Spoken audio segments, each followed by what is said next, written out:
Clara May Sullivan's knees hit the frozen boardwalk outside Harker's General Store. 7 children, 7 hungry mouths waiting in a cabin 4 miles south. And she had nothing. Not a single grain of flour, not one bean. The door slammed behind her and Jedediah Harker's laughter followed her into the December wind. She pressed her fist against her mouth to hold back the sob.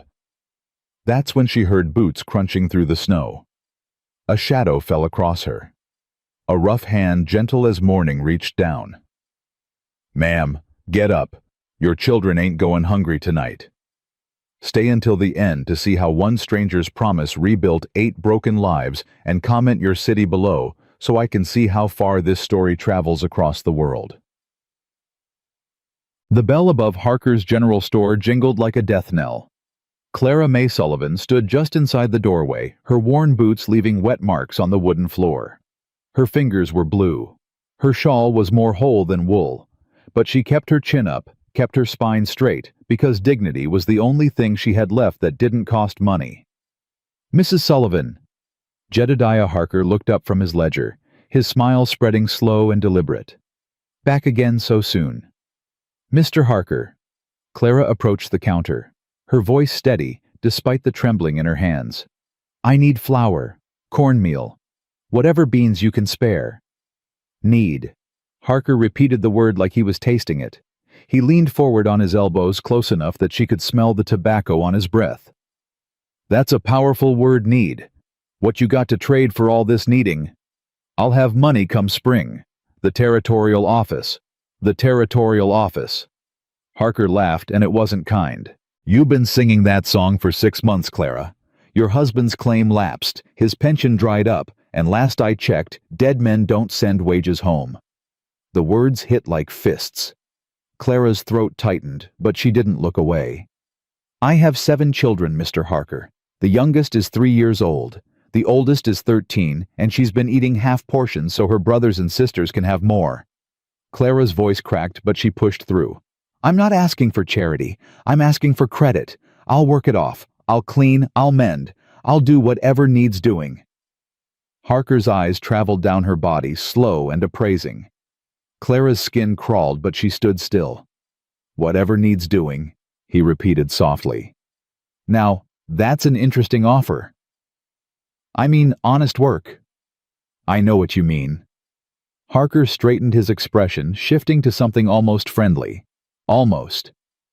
"Here's the thing, Clara. I'm a businessman. I can't just hand out goods to every widow who comes through that door with a sad story. You understand? I understand you've given credit to every rancher in this valley. Ranchers got collateral, land, cattle. What you got?" Clara's hands curled into fists inside her threadbare gloves. "I've got 40 acres. Unproved land that'll revert to the government come spring." Harker shook his head. "That ain't collateral. That's wishful thinking." Behind Clara, the door opened. Cold wind rushed in carrying snowflakes and the sound of boots. She didn't turn around. She couldn't afford to lose focus. "Please." The word tasted like ash. "Mr. Harker, I'm begging you. My children haven't had a real meal in 3 days. Thomas caught a rabbit yesterday, but split 7 ways. 8 ways, Harker corrected. "Don't forget yourself, though from the look of you, maybe you have been." Heat flooded Clara's face. Shame and rage tangled together until she couldn't tell them apart. "You know," Harker said, leaning back, "there might be a way. You're still a young woman, not bad looking when you clean up. A widow with 7 children needs a man to provide. I've been thinking about taking another wife myself. My boys need a mother and you, no." "Now, Clara." "I said no." Clara's voice rang out sharper than she intended. "I'd rather starve than sell myself for a bag of flour." Harker's friendly mask dropped. His eyes went cold and hard as the winter outside. "Then starve." He slammed his ledger shut. "Get out of my store, Mrs. Sullivan, and don't come back until you've got money or sense, whichever comes first." Clara stood frozen. She thought about Sarah at home trying to make soup from boiled snow and old bones. She thought about little Hannah who'd stopped asking for food because she'd learned there was no point. She thought about Thomas, 11 years old, and carrying guilt for being unable to provide like his dead father. "Please." "I said get out." Harker pointed at the door. "You're blocking my entrance and driving away paying customers." Clara turned.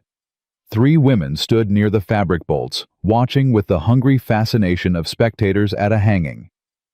She recognized them all. Had sat beside them in church when Ezra was alive. Had brought them bread when their children were sick. None of them met her eyes. Clara walked toward the door, her boots heavy as stones. The women parted to let her pass, their skirts rustling away from her like she was diseased. "Poor thing," one of them murmured. 7 children and no man. What did she expect? "Should have taken Harker's offer," another whispered back. "Pride's a luxury she can't afford." Clara pushed through the door and into the bitter cold. The wind hit her like a wall. December in Montana Territory didn't play games, it killed. Clara had seen it happen. Seen men freeze solid between barn and house.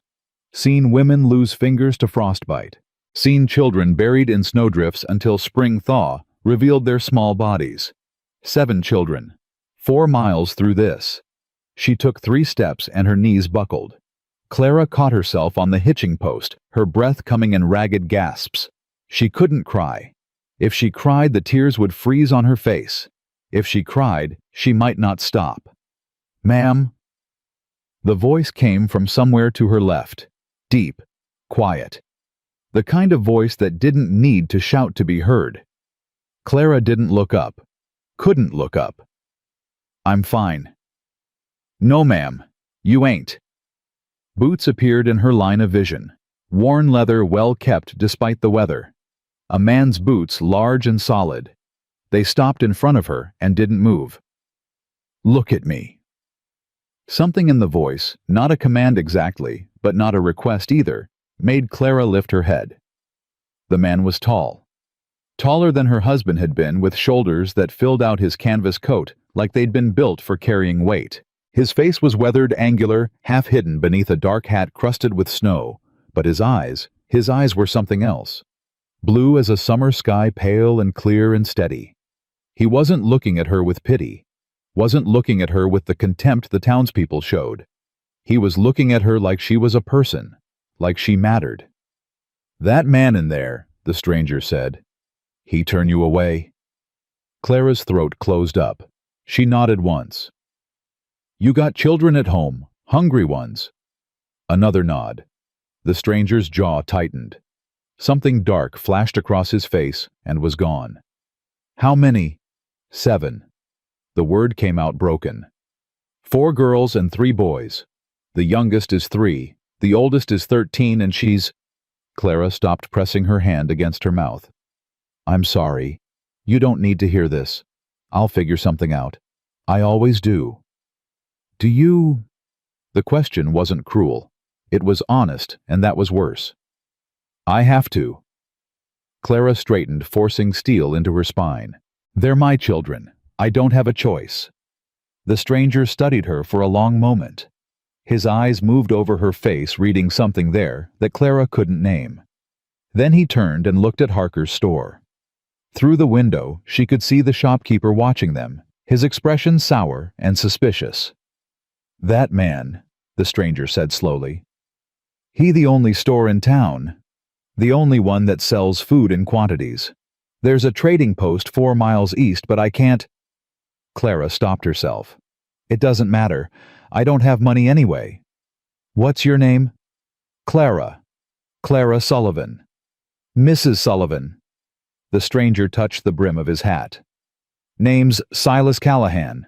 Most folks call me Cal." "Mr. Callahan." Clara pulled her shawl tighter, preparing to leave. "I appreciate your concern, but there's nothing you can do. I need to get home before—" "I got a wagon." Silas interrupted. "I got supplies. More than I need for one man traveling alone. And I know that trading post you mentioned, Jensen's place. He don't ask questions, and he don't judge." Clara stared at him. The words didn't make sense. Couldn't make sense. I don't understand. It's simple. Silas stepped closer, his voice dropping. You come with me to Jensen's. I got pelts to trade, and what I get for them goes to feeding your children. Tonight. Before this storm gets worse. You don't even know me. I know enough. His jaw set hard. I know you got 7 children who didn't ask to be born into this world and didn't ask to go hungry. I know that man in there would rather let them starve than show a scrap of human decency. And I know... He stopped, something shifting in his expression. I know what it's like to be turned away when you got nothing left. Clara's vision blurred. She blinked hard, refusing to let the tears fall. Not here. Not where Harker could see through his window and enjoy her humiliation. Why? She whispered. Why would you help a stranger? Silas was quiet for a long time. When he spoke again, his voice had changed softer, older, carrying the weight of years. Because I had a mama once who stood where you're standing, desperate, alone, and a man helped her when nobody else would. Didn't ask for nothing in return. Just saw a problem and fixed it because it was the right thing to do. He met her eyes. I figure if I can do the same, I ought to. Clara's heart hammered against her ribs. Every warning she'd ever heard screamed in her skull. He was a stranger, a drifter. She had no idea what he really wanted, and experience had taught her that men always wanted something. But louder than the warnings was the memory of Hannah this morning. Little Hannah, 3 years old, looking up with big eyes and saying, Mama, my tummy hurts, and Clara having nothing to give her except lies and empty promises. I can't pay you back. Didn't ask for payment. Then what do you want? Silas's expression didn't change. I want to sleep tonight knowing 7 children got food in their bellies, that's all. That's enough. It was insane. It was dangerous. It was everything Clara had been raised not to do. She looked back at Harker's store. Through the window she could see him still watching, his face twisted with something like jealousy. The women had gathered near the glass, pointing and whispering. Let them whisper. Clara turned back to Silas Callahan, this stranger with the steady eyes and the worn boots, and the voice like gravel and grace. All right, she said. I'll come with you. So the wagon was old but solid, the canvas patched but clean. 2 horses stood in the trace's roans with kind eyes and thick winter coats. Silas helped Clara up onto the bench, his hand strong and careful, and she felt the calluses through her thin gloves. He climbed up beside her, took the reins and clicked his tongue. The horses leaned forward and the wagon creaked into motion. They rolled past Harker's store. Clara kept her eyes forward, but she felt the stares like hot brands against her skin. They're going to talk, she said quietly. Let them. You don't understand. In a town like this, reputation is everything. If people think if they assume that you and I... Do you care what they think? Clara considered the question seriously. A week ago she might have said yes. A month ago she would have been terrified of gossip. But that was before her children started going to bed hungry. Before she learned exactly how much Christian charity was worth in Bitter Creek, Montana. I used to, she admitted. Now I just care about keeping my children alive. Silas nodded like this was the answer he expected. Then don't worry about the talk. Worry about getting home with food. They left the town behind, following a trail that wound east through the valley. The snow was falling harder now, thick flakes that coated the horses' manes and gathered in the folds of Clara's shawl. The world turned white and quiet, muffled by winter. 7 children, Silas said after a while. That's a lot of mouths to feed on your own. It is. Their father. Clara's chest tightened. Ezra. He died 2 years ago. Cave-in at the Morrison mine. They sent his body back and told me I was entitled to a widow's pension. She laughed, but there was no humor in it. The pension lasted 18 months. Then the territorial office found a technicality. Said the claim wasn't filed proper. Said I wasn't owed anything after all. Silas's hands tightened on the reins. That's wrong. A lot of things are wrong, Mr. Callahan. Doesn't make them less true. Cal? He said. Just Cal. Cal, then. Clara pulled her shawl closer. What about you? You said your mother was in my position once. What happened to her? She survived. Remarried when I was 14. Man didn't want another man's children underfoot, so I left. Been drifting ever since. 30-some years of drifting. 24. I'm 38. He glanced at her. Old enough to know better about most things. And young enough to still make mistakes. A ghost of a smile crossed his face. Something like that. They rode in silence for a while. The trail climbed a gentle rise, and when they crested it, Clara could see a building in the distance, a squat log structure with smoke rising from its chimney. Jensen's? She asked. That's it. How do you know him? I don't really. Stopped there once years back passing through. He struck me as fair. Man who judges a person by their word, not their circumstances. Clara absorbed this. And the pelts you mentioned. Trapped them myself. 3 beaver, 2 mink, a wolf. Silas shifted on the bench. Should be enough to get you supplies for a month, maybe more if Jensen's feeling generous. A month? Clara's voice caught. Cal, I can't. You can. His tone left no room for argument. Your children need food. I have means to provide it. Everything else is just pride talking, and pride don't fill empty stomachs. Clara fell silent, overwhelmed. She'd been alone so long carrying everything herself. The weight of it had become so familiar, she'd forgotten it was heavy. Now here was this stranger lifting part of that burden like it was nothing, and she didn't know what to do with the feeling. Thank you, she whispered. I don't have words for, don't need words, don't need thanks. Just need you to take care of those children. They pulled up to Jensen's trading post, and Silas set the brake. Wait here, I'll bring him out. He disappeared inside, and Clara sat alone in the falling snow, her heart pounding. This was real. This was happening. A stranger was about to spend his winter's earnings on food for her children. The door opened. Silas emerged with a small wiry man whose beard looked like it housed several birds. Jensen's sharp eyes found Clara immediately. This the widow? He asked. This is Mrs. Sullivan. Jensen walked to the wagon. Studied Clara with an appraising look that somehow wasn't unkind. 7 children, he says. That true? Yes, sir. And that weasel Harker turned you away. Clara's face burned. Yes, sir. Jensen spat tobacco juice into the snow. Harker's a snake, always has been. Wouldn't piss on that man if he was on fire. He looked at Silas. You vouching for her? I am. Good enough for me. Jensen waved toward the building. Come inside, Mrs. Sullivan. Let's see what we can do about them hungry children. An hour later, Clara stood beside a wagon loaded with more food than she'd seen in 6 months.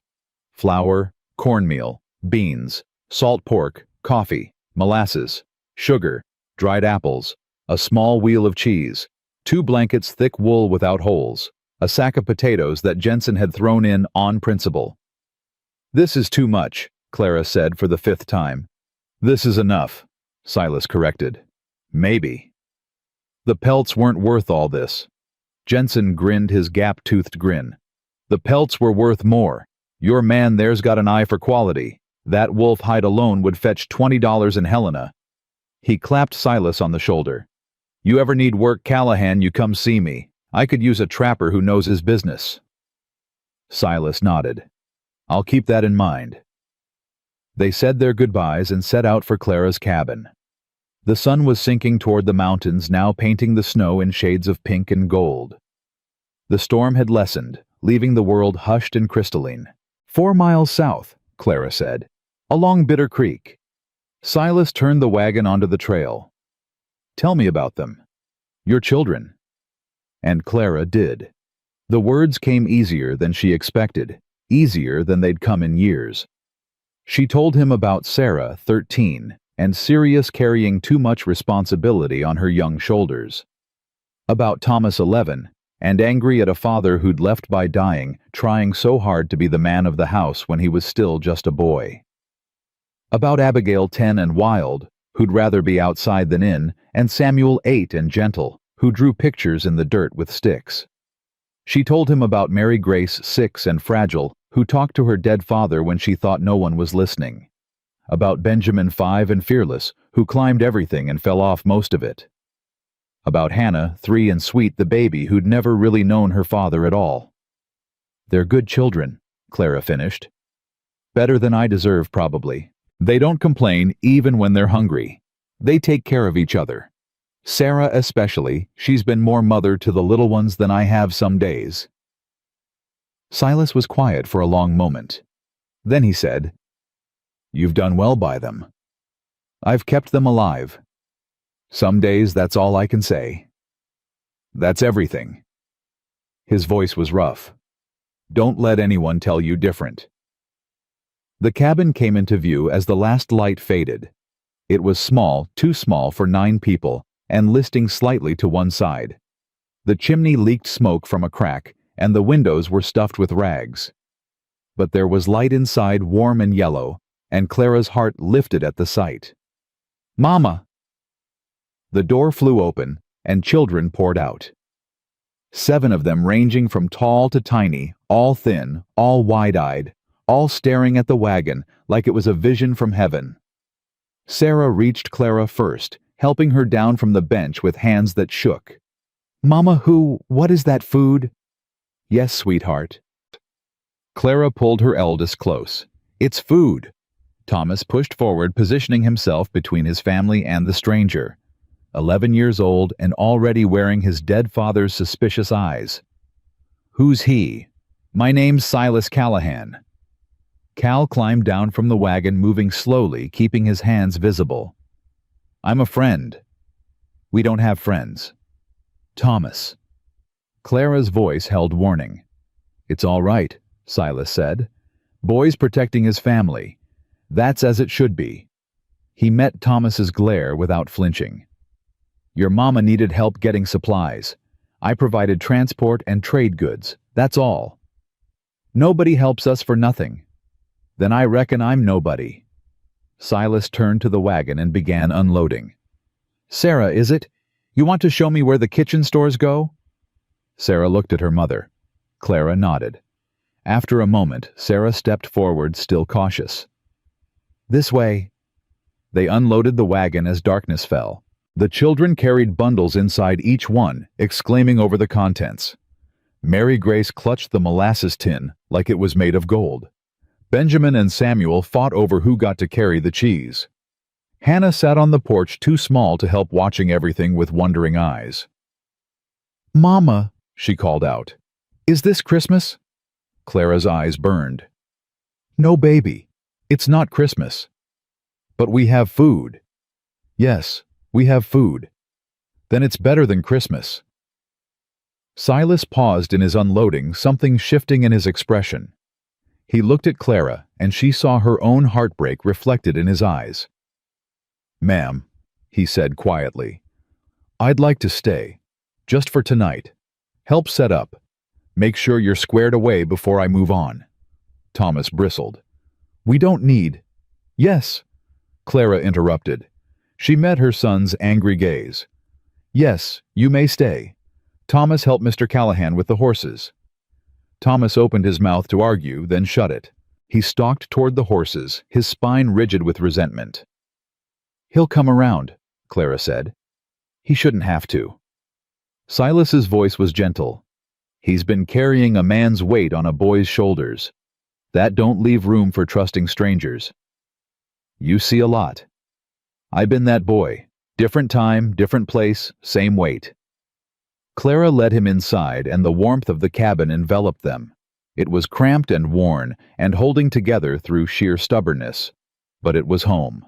7 children squeezed around a table meant for 4, their faces bright with anticipation. "Can we eat now, Mama?" Samuel asked. Please. Clara looked at the supplies stacked on the counter, looked at her children thin and hopeful. Looked at the stranger who'd made this possible. Yes, she said, we can eat. And for the first time in months, Clara May Sullivan let herself believe that maybe, just maybe, things might be okay.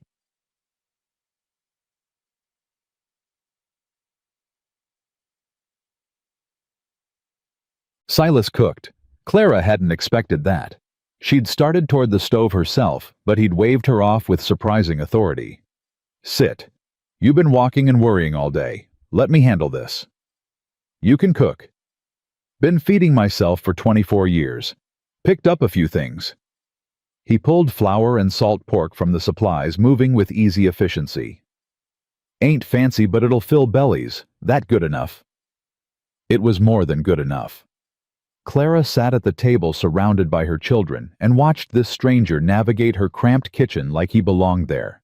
He made biscuits first, mixing dough with practiced hands, while the children gathered around to watch. Can I help? Abigail asked, her tomboy curiosity overcoming her caution. You know how to grease a pan? Yes, sir. Then grease this one. Not too much, just enough it don't stick. Abigail attacked the task with enthusiasm. Silas moved on to the salt pork, slicing it thin and setting it to fry. The smell that filled the cabin was enough to make Clara's mouth water. I want to help too, Samuel said quietly. You got a good eye. I guess so. Then watch them biscuits. They brown on top, you tell me right away. Can you do that? Samuel nodded solemnly, taking his position by the stove like a guard at his post. Mary Grace crept closer, her thumb in her mouth. She'd been the most frightened of the stranger, hiding behind Sarah's skirt since he arrived. But now she watched him with cautious fascination. What's your name, little one? Silas asked, not looking at her directly, keeping his voice soft. Mary Grace. That's a pretty name. You know what Mary means? She shook her head. Means wished for child. Someone who was wanted real bad. Silas flipped the salt pork, still not looking at her. I reckon your mama wanted you something fierce. Mary Grace looked at Clara, then back at Silas. She did. Course she did. Look at you. Pretty as a picture. Who wouldn't want a daughter like that? Something in Mary Grace's rigid little body relaxed. She didn't come closer, but she stopped hiding. Clara watched this quiet magic, this stranger charming her children one by one, and felt something crack open in her chest. Something that had been frozen solid for 2 years. Biscuits are browning, Samuel announced. Good eye. Silas pulled them from the oven, golden and perfect. Sarah, you want to slice up some of that cheese? Not too thick, make it stretch. Sarah hesitated only a moment before obeying. Soon she was moving around the kitchen beside Silas, the two of them working together, like they'd done it 100 times. Only Thomas held back. He sat in the corner, arms crossed, watching everything with suspicious eyes. Clara wanted to go to him to explain, but she knew better. Thomas needed time. He'd lost his father, and any man who threatened to take that sacred place would be met with resistance. Supper's ready, Silas announced. They gathered around the table, 8 people packed into a space meant for half that. Silas ladled out beans with chunks of salt pork, set the plate of biscuits in the center, arranged the cheese slices where everyone could reach. It wasn't a feast by any standard, but to Clara's children, it might as well have been. Can we eat? Benjamin bounced in his seat. Please, please, please. Clara looked at Silas. He looked back at her. Your house, he said. Your call. Eat, Clara said, and it was like releasing hounds. The children fell on the food with a desperation that hurt to watch. They stuffed biscuits in their mouths, shoveled beans, grabbed cheese with both hands. Only Sarah and Thomas maintained any dignity, eating quickly but neatly. Slow down, Clara said automatically. You'll make yourselves sick. Can't help it, Samuel mumbled around a mouthful. Too good. Silas ate slowly, watching the children with an expression Clara couldn't read. When Hannah struggled to hold her spoon, he quietly reached over and cut her biscuit into smaller pieces, then went back to his own meal without comment. "Thank you," Clara whispered. "She's little. Little ones need help." Thomas's fork clattered against his plate. "We don't need your help." Silas looked at him steadily. "Maybe not, but your sister does. You going to let pride keep her hungry?" Thomas's face reddened. He opened his mouth closed, it looked away. "Being a man ain't about refusing help." Silas continued, his voice gentle. "It's about knowing when to accept it. When your family needs something you can't provide alone. Swallowing pride is the strongest thing you can do." "What do you know about it?" "I know I've been where you are. 11 years old, pa dead, thinking I had to carry everything myself." Silas set down his fork. "Nearly broke me trying. Took years to learn that strong ain't the same as alone." Thomas said nothing. But some of the hostility in his posture eased. The meal continued in softer silence. When the last biscuit was gone and the bean pot scraped clean, the children sat back with the dazed contentment of full bellies. "That was the best food ever," Benjamin announced. "It was adequate," Sarah said, then ruined her dignity by adding, "May I have the recipe for the biscuits?" Silas smiled. "Ain't much of a recipe. Flour, salt, lard, buttermilk. I'll show you tomorrow if—" He stopped, glancing at Clara. "If that's all right." "Tomorrow." The word hung in the air. "You're staying?" Abigail asked hopefully. "I was planning to camp down by the creek, just to make sure you all got settled proper. But if your mama would rather I move on—" "Stay." The word came from Thomas. Everyone turned to stare at him. His face was red, but his chin was up. "The cabin leaks. The roof's got holes. I've been trying to fix it, but—" He looked down. "We need help." Clara's heart cracked and mended all at once. Her boy, her proud, angry boy, admitting what it cost him to admit. "If you're willing," she said to Silas, "we'd be grateful for the help." "I'm willing." He looked around at the faces ringing the table, suspicious and hopeful and cautious and eager, and something in his expression shifted. "I'm willing." Outside, the wind picked up, rattling the cabin's patchwork walls. Snow whispered against the windows. The fire crackled and popped.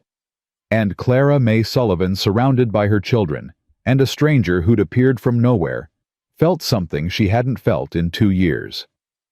Hope. The morning arrived gray and bitter, but Clara woke to something she hadn't heard in months. Chopping.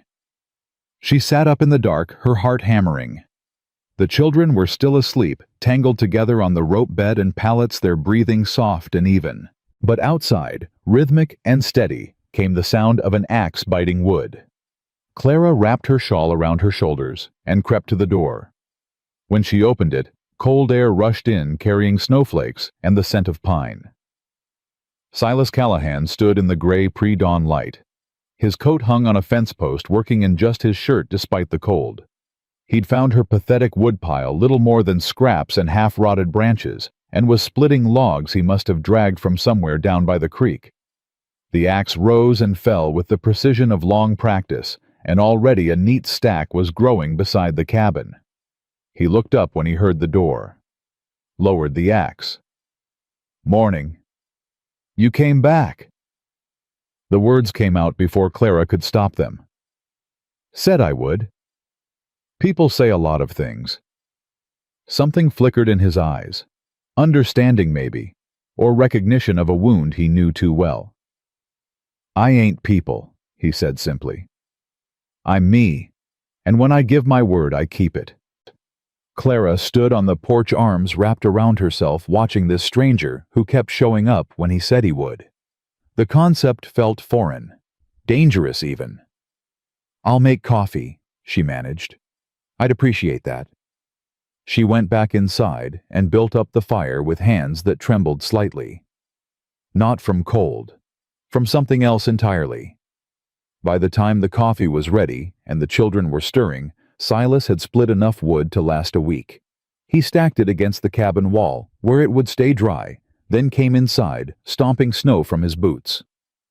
"Something smells good," he said. "Just coffee, and I'm heating leftover biscuits from last night."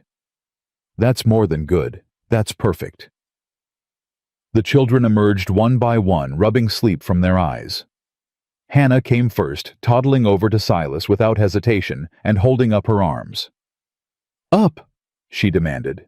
Clara started to apologize, but Silas was already lifting the little girl, settling her on his hip like it was the most natural thing in the world. "Morning, little one. You sleep good." "My tummy doesn't hurt anymore." Something crossed Silas's face. Pain quickly hidden. "Good. That's real good." Sarah appeared next, her expression guarded, as she took in the scene, her baby sister in a stranger's arms, her mother standing at the stove looking almost peaceful. "I can take her," Sarah said, reaching for Hannah. "She's fine." Clara's voice was gentle but firm. "Come eat, Sarah. There's food." The word food still carried magic. Sarah's resistance crumbled, and she moved toward the table where biscuits and coffee waited. Thomas came down from the loft, last, his eyes finding Silas immediately. The hostility from last night had faded, but wariness remained. "You stayed," he said. "Told you I would." "Most people lie." "I ain't most people." Silas set Hannah down carefully. "Your mama said the roof leaks. You want to show me where—" Thomas hesitated. Clara held her breath. "I've been trying to fix it," Thomas said finally. "But I don't got the right materials, or the know-how, really." "Well, I got both. So how about you show me the problems, and we figure out solutions together?" The word "together" hung in the air. Thomas's jaw worked, pride and need warring on his young face. "Fine," he said at last. "After breakfast." It was a small victory, but Clara felt it like a sunrise. They ate quickly warm biscuits with molasses coffee for the adults, warm water with a splash of molasses for the children. When the meal was done, Silas pushed back from the table. "All right, Thomas. Let's see what we're working with." The two of them climbed up to examine the roof, while Clara set the other children to their chores. Sarah took the younger ones outside to check on the animals, one scraggly cow and 3 chickens that had somehow survived the winter so far. Abigail hauled water from the well, complaining cheerfully the whole way. Clara found herself standing at the window watching Silas and Thomas on the roof. She could hear their voices, though not their words. Silas's low rumble, Thomas's higher responses. At one point, Silas laughed and Clara saw her son's shoulders relax just slightly. "He's good with children." Clara turned. Sarah stood in the doorway, her expression unreadable. "He seems to be." "Papa was good with children too." Sarah's voice was careful, neutral. "Remember, he used to carry Benjamin on his shoulders everywhere." "I remember." "I don't want to forget him, Mama. I don't want someone else to make us forget." Clara crossed to her daughter and took her hands. They were rough. These hands rougher than a 13-year-old's should be. Too much work. Too much responsibility. "No one could ever replace your father," Clara said quietly. "And no one is trying to. Mr. Callahan is helping us through a hard time. That's all." "Is it?" "Yes." Sarah studied her mother's face for a long moment. Whatever she saw there seemed to satisfy her because she nodded slowly. "All right. I'll trust you, Mama. But if he hurts you, if he hurts any of us, he won't." "You don't know that." "No," Clara admitted. "I don't. But I'm choosing to believe it. Sometimes that's all we can do." Sarah squeezed her hands once, then released them. "I need to go help Abigail. She's probably fallen in the well by now." Clara laughed, actually laughed, and the sound surprised them both. "Go on then. I'll start on the mending." The morning passed in productive rhythm. Silas and Thomas worked on the roof, their occasional conversation drifting down through the gaps. Clara mended clothes and kept the fire going. The younger children played in the snow, their laughter carrying on the cold air. It felt almost normal, almost like a family. Around midday, Silas climbed down and approached Clara, where she sat on the porch, needle in hand. "Roof's patched," he said. "Not perfect, but it'll hold through winter. Thomas did good work, he just needed the right materials." "Thank you for including him.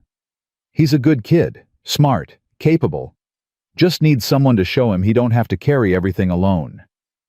Clara's needle stilled. "You keep saying that. About carrying things alone." "Because I know what it does to a person." Silas sat down on the porch step, keeping a respectful distance. "I was Thomas's age when my pa died. Spent the next 5 years trying to be the man of the house. Nearly killed me. What changed? I left." His voice was matter-of-fact, but Clara heard the pain underneath. "My ma remarried, and her new husband made it clear I wasn't welcome. So I walked out. 14 years old, nothing but the clothes on my back and a chip on my shoulder the size of Montana." That must have been terrifying. It was freedom. He looked at her, his blue eyes steady. Terrible, lonely freedom, but freedom nonetheless. Clara set down her mending. "How did you survive?" "Work, wherever I could find it. Ranches mostly. I'm good with horses, always have been. Worked my way across Texas, New Mexico, Colorado. Eventually ended up riding with the Rangers for a while." "You were a lawman." "For 5 years. Then I wasn't." Something in his tone warned Clara not to push. She filed the information away for later. "And now you drift," she said instead. "And now I drift." He picked up a stick and turned it in his hands. "Or I did. Starting to think maybe I've drifted far enough." The words settled between them, heavy with implication. Clara's heart beat faster. "What do you mean?" Before Silas could answer, Abigail came running around the corner of the cabin, her face bright with alarm. "Mama, someone's coming! Riders on the road!" Clara stood quickly, her pulse spiking. Visitors were rare and rarely good news. Silas was on his feet too, his hand dropping to the knife at his belt. "How many?" he asked. "3, no 4. Abigail squinted toward the trail. "It's Mr. Harker, Mama. I recognize his horse." Clara's stomach dropped. She looked at Silas and saw her own concern reflected in his eyes. "Get the children inside," he said quietly. "Silas?" "Inside, Clara. Let me handle this." She wanted to argue, but there was no time. The riders were already visible, 4 figures on horseback cresting the rise. Clara gathered her children, Sarah helping with the little ones, Thomas's face pale but determined, and herded them into the cabin. "Stay away from the windows," she ordered. "Sarah, keep the young ones calm. Thomas, watch the back door." "I should be out there," Thomas protested. "You should be protecting your sisters. That's what a man does." Thomas's jaw tightened, but he moved to his post. Clara positioned herself at the window, peering through the gap in the rags. Outside, Silas stood alone in the yard, his posture relaxed but ready. The riders pulled up 20 feet away. Jedediah Harker sat his horse like a man who owned the world. Beside him were his 2 sons, Vernon, 19, and mean as a snake, and Wesley, 17, and nervous. The 4th rider was Frank Murdoch Harker's foreman, a man known more for his fists than his brain. "Mr. Callahan," Harker said, his voice carrying on the cold air. "Interesting finding you here." "Mr. Harker?" Silas's tone was polite neutral. "Something I can help you with. Just checking on the widow Sullivan, making sure she's all right." "She's fine." "Is she?" Harker leaned forward in his saddle. "Because word in town is you've been staying out here, spending nights, working on her property." His smile was sharp as broken glass. "Makes a man wonder what exactly you're working on." Vernon snickered. Wesley looked uncomfortable. "I've been helping with repairs," Silas said calmly. "Roof was leaking, wood needed splitting, work that needs doing. And who asked you to do it? Nobody had to ask. I saw a need and filled it. How charitable. Harker's voice dripped with false admiration. A drifter with no name, no history, no references, just showing up to help a widow with 7 children. Out of the goodness of his heart. Something wrong with goodness. There's something wrong with a man who don't explain himself. Harker's mask of civility slipped slightly. What do you want, Callahan Moneyland? The widow herself. Silas went very still. When he spoke, his voice had dropped to something low and dangerous. I want those children to have food in their bellies and a roof that don't leak. I want their mama to sleep at night without worrying about them freezing to death. I want them to survive this winter, which is more than your Christian charity was willing to provide. Harker's face flushed. Now see here. No, you see here. Silas took a step forward, and all 4 horses shifted nervously. I was in your store yesterday. I watched you turn away a desperate woman with 7 hungry children. I watched you humiliate her in front of your customers. I watched you offer her marriage like it was a business transaction. That's none of your concern. I made it my concern. Vernon's hand dropped toward his gun. Silas didn't move, but something in his stance changed, a subtle shift that Clara recognized from watching predators in the wild. Tell your boy to move his hand, Silas said softly, before I move it for him. The air went tight and dangerous. Harker's eyes darted between Silas and Vernon, calculating. Vernon, hands on the saddle horn. But, Pa? Now. Vernon obeyed, his face twisting with resentment. Silas relaxed slightly, but only slightly. Here's how this is going to go, Harker said, his voice controlled. I'm going to ride back to town and ask some questions about you, Mr. Callahan. I'm going to find out where you came from and what you've done. And if I don't like the answers, I'm going to make sure every door in this territory closes to you. Ask whatever you want. I got nothing to hide. Everyone's got something to hide. Harker gathered his reins. You remember that drifter, and you remember that I was here first. The widow Sullivan is my responsibility, not yours. The widow Sullivan belongs to herself, and her children belong to her. You might want to remember that. For a moment, Clara thought Harker might order his men to act. The tension was thick enough to cut, but then Harker laughed a cold, empty sound and turned his horse.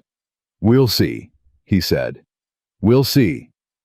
The 4 riders departed their horses, kicking up snow as they went. Silas stood motionless until they disappeared over the rise. Then his shoulders dropped, and Clara saw his hand tremble slightly as he reached up to remove his hat. She pushed through the door and crossed to him. Silas. I'm all right. You're shaking. Yeah. He took a breath, let it out slowly. I don't like conflict. Never have. But I like watching bullies even less. He'll make trouble now. He was always going to make trouble. Man like that can't stand seeing someone else get what he thinks is his. Silas looked at her, his blue eyes serious. I'm sorry if I made things worse. You didn't. You made them clearer. Clara touched his arm just briefly. Come inside. There's coffee. They went in together, and the children swarmed around Silas, all talking at once. We saw through the window. You scared them. Were you going to fight children? Clara's voice cut through the chaos. Give Mr. Callahan some room. He's had enough excitement for one morning. But Silas crouched down to their level, his face softening. I wasn't going to fight if I could help it. Fighting's a last resort, not a first choice. You remember that? But you could have fought them, Thomas said. It wasn't quite admiration in his voice, but it was close. You could have taken all 4. Maybe. Maybe not. But winning a fight ain't the same as winning. Sometimes the strongest thing you can do is stand your ground without throwing a punch. Thomas considered this, his brow furrowed. I want you to teach me, he said abruptly. How to do that. How to stand like you did. How to make people back down without fighting. Silas glanced at Clara. She nodded. All right, he said. But it ain't just about standing. It's about knowing yourself. Knowing what you will and won't do. Knowing where your lines are. He stood groaning slightly. We'll start tomorrow. Right now I need that coffee your mama mentioned." The rest of the day passed quietly. Silas worked on patching gaps in the cabin walls while Clara did laundry and the children helped where they could. There was no more talk of Harker, but the threat hung in the air like smoke. That evening after supper, beans and cornbread and the last of the cheese, the children settled around the fire. Sarah read aloud from the family Bible, her voice clear and steady. The younger ones listened with varying degrees of attention, while Thomas sat apart whittling at a piece of wood. Silas watched Sarah read his expression unreadable. "You're educated," he said when she paused to turn a page. "Mama was a school teacher before she married Papa. She taught all of us. That's valuable, more valuable than people know." "Can you read Mr. Callahan?" The question was innocent, but Silas's face tightened. "Not much. My name a few words here and there. Never had the chance to learn proper." Clara looked up from her mending. "I could teach you." The words were out before she considered them. Silas's eyes met hers across the room. "You'd do that." "I taught school for 6 years. I taught all 7 of my children. One more student wouldn't be trouble." "I'm 38 years old. So learning doesn't have an age limit." Silas was quiet for a long moment. Clara saw something working behind his eyes, pride warring with desire, old shame wrestling with new hope. "I'd like that," he said finally. "If you really don't mind." "I really don't mind." Sarah looked between them with an expression too knowing for 13. But she said nothing, just went back to reading. Later, after the children were asleep, Silas prepared to leave for his camp by the creek. "You could stay inside," Clara said. "It's cold tonight." "Too cold, and too many eyes watching." He pulled on his coat, checking that his knife was secure. "Harker's men might be patrolling. If anyone sees me here at night." "I don't care what they see." "I know. But your children might someday. I won't be the reason they carry that burden." Clara wanted to argue, but she understood.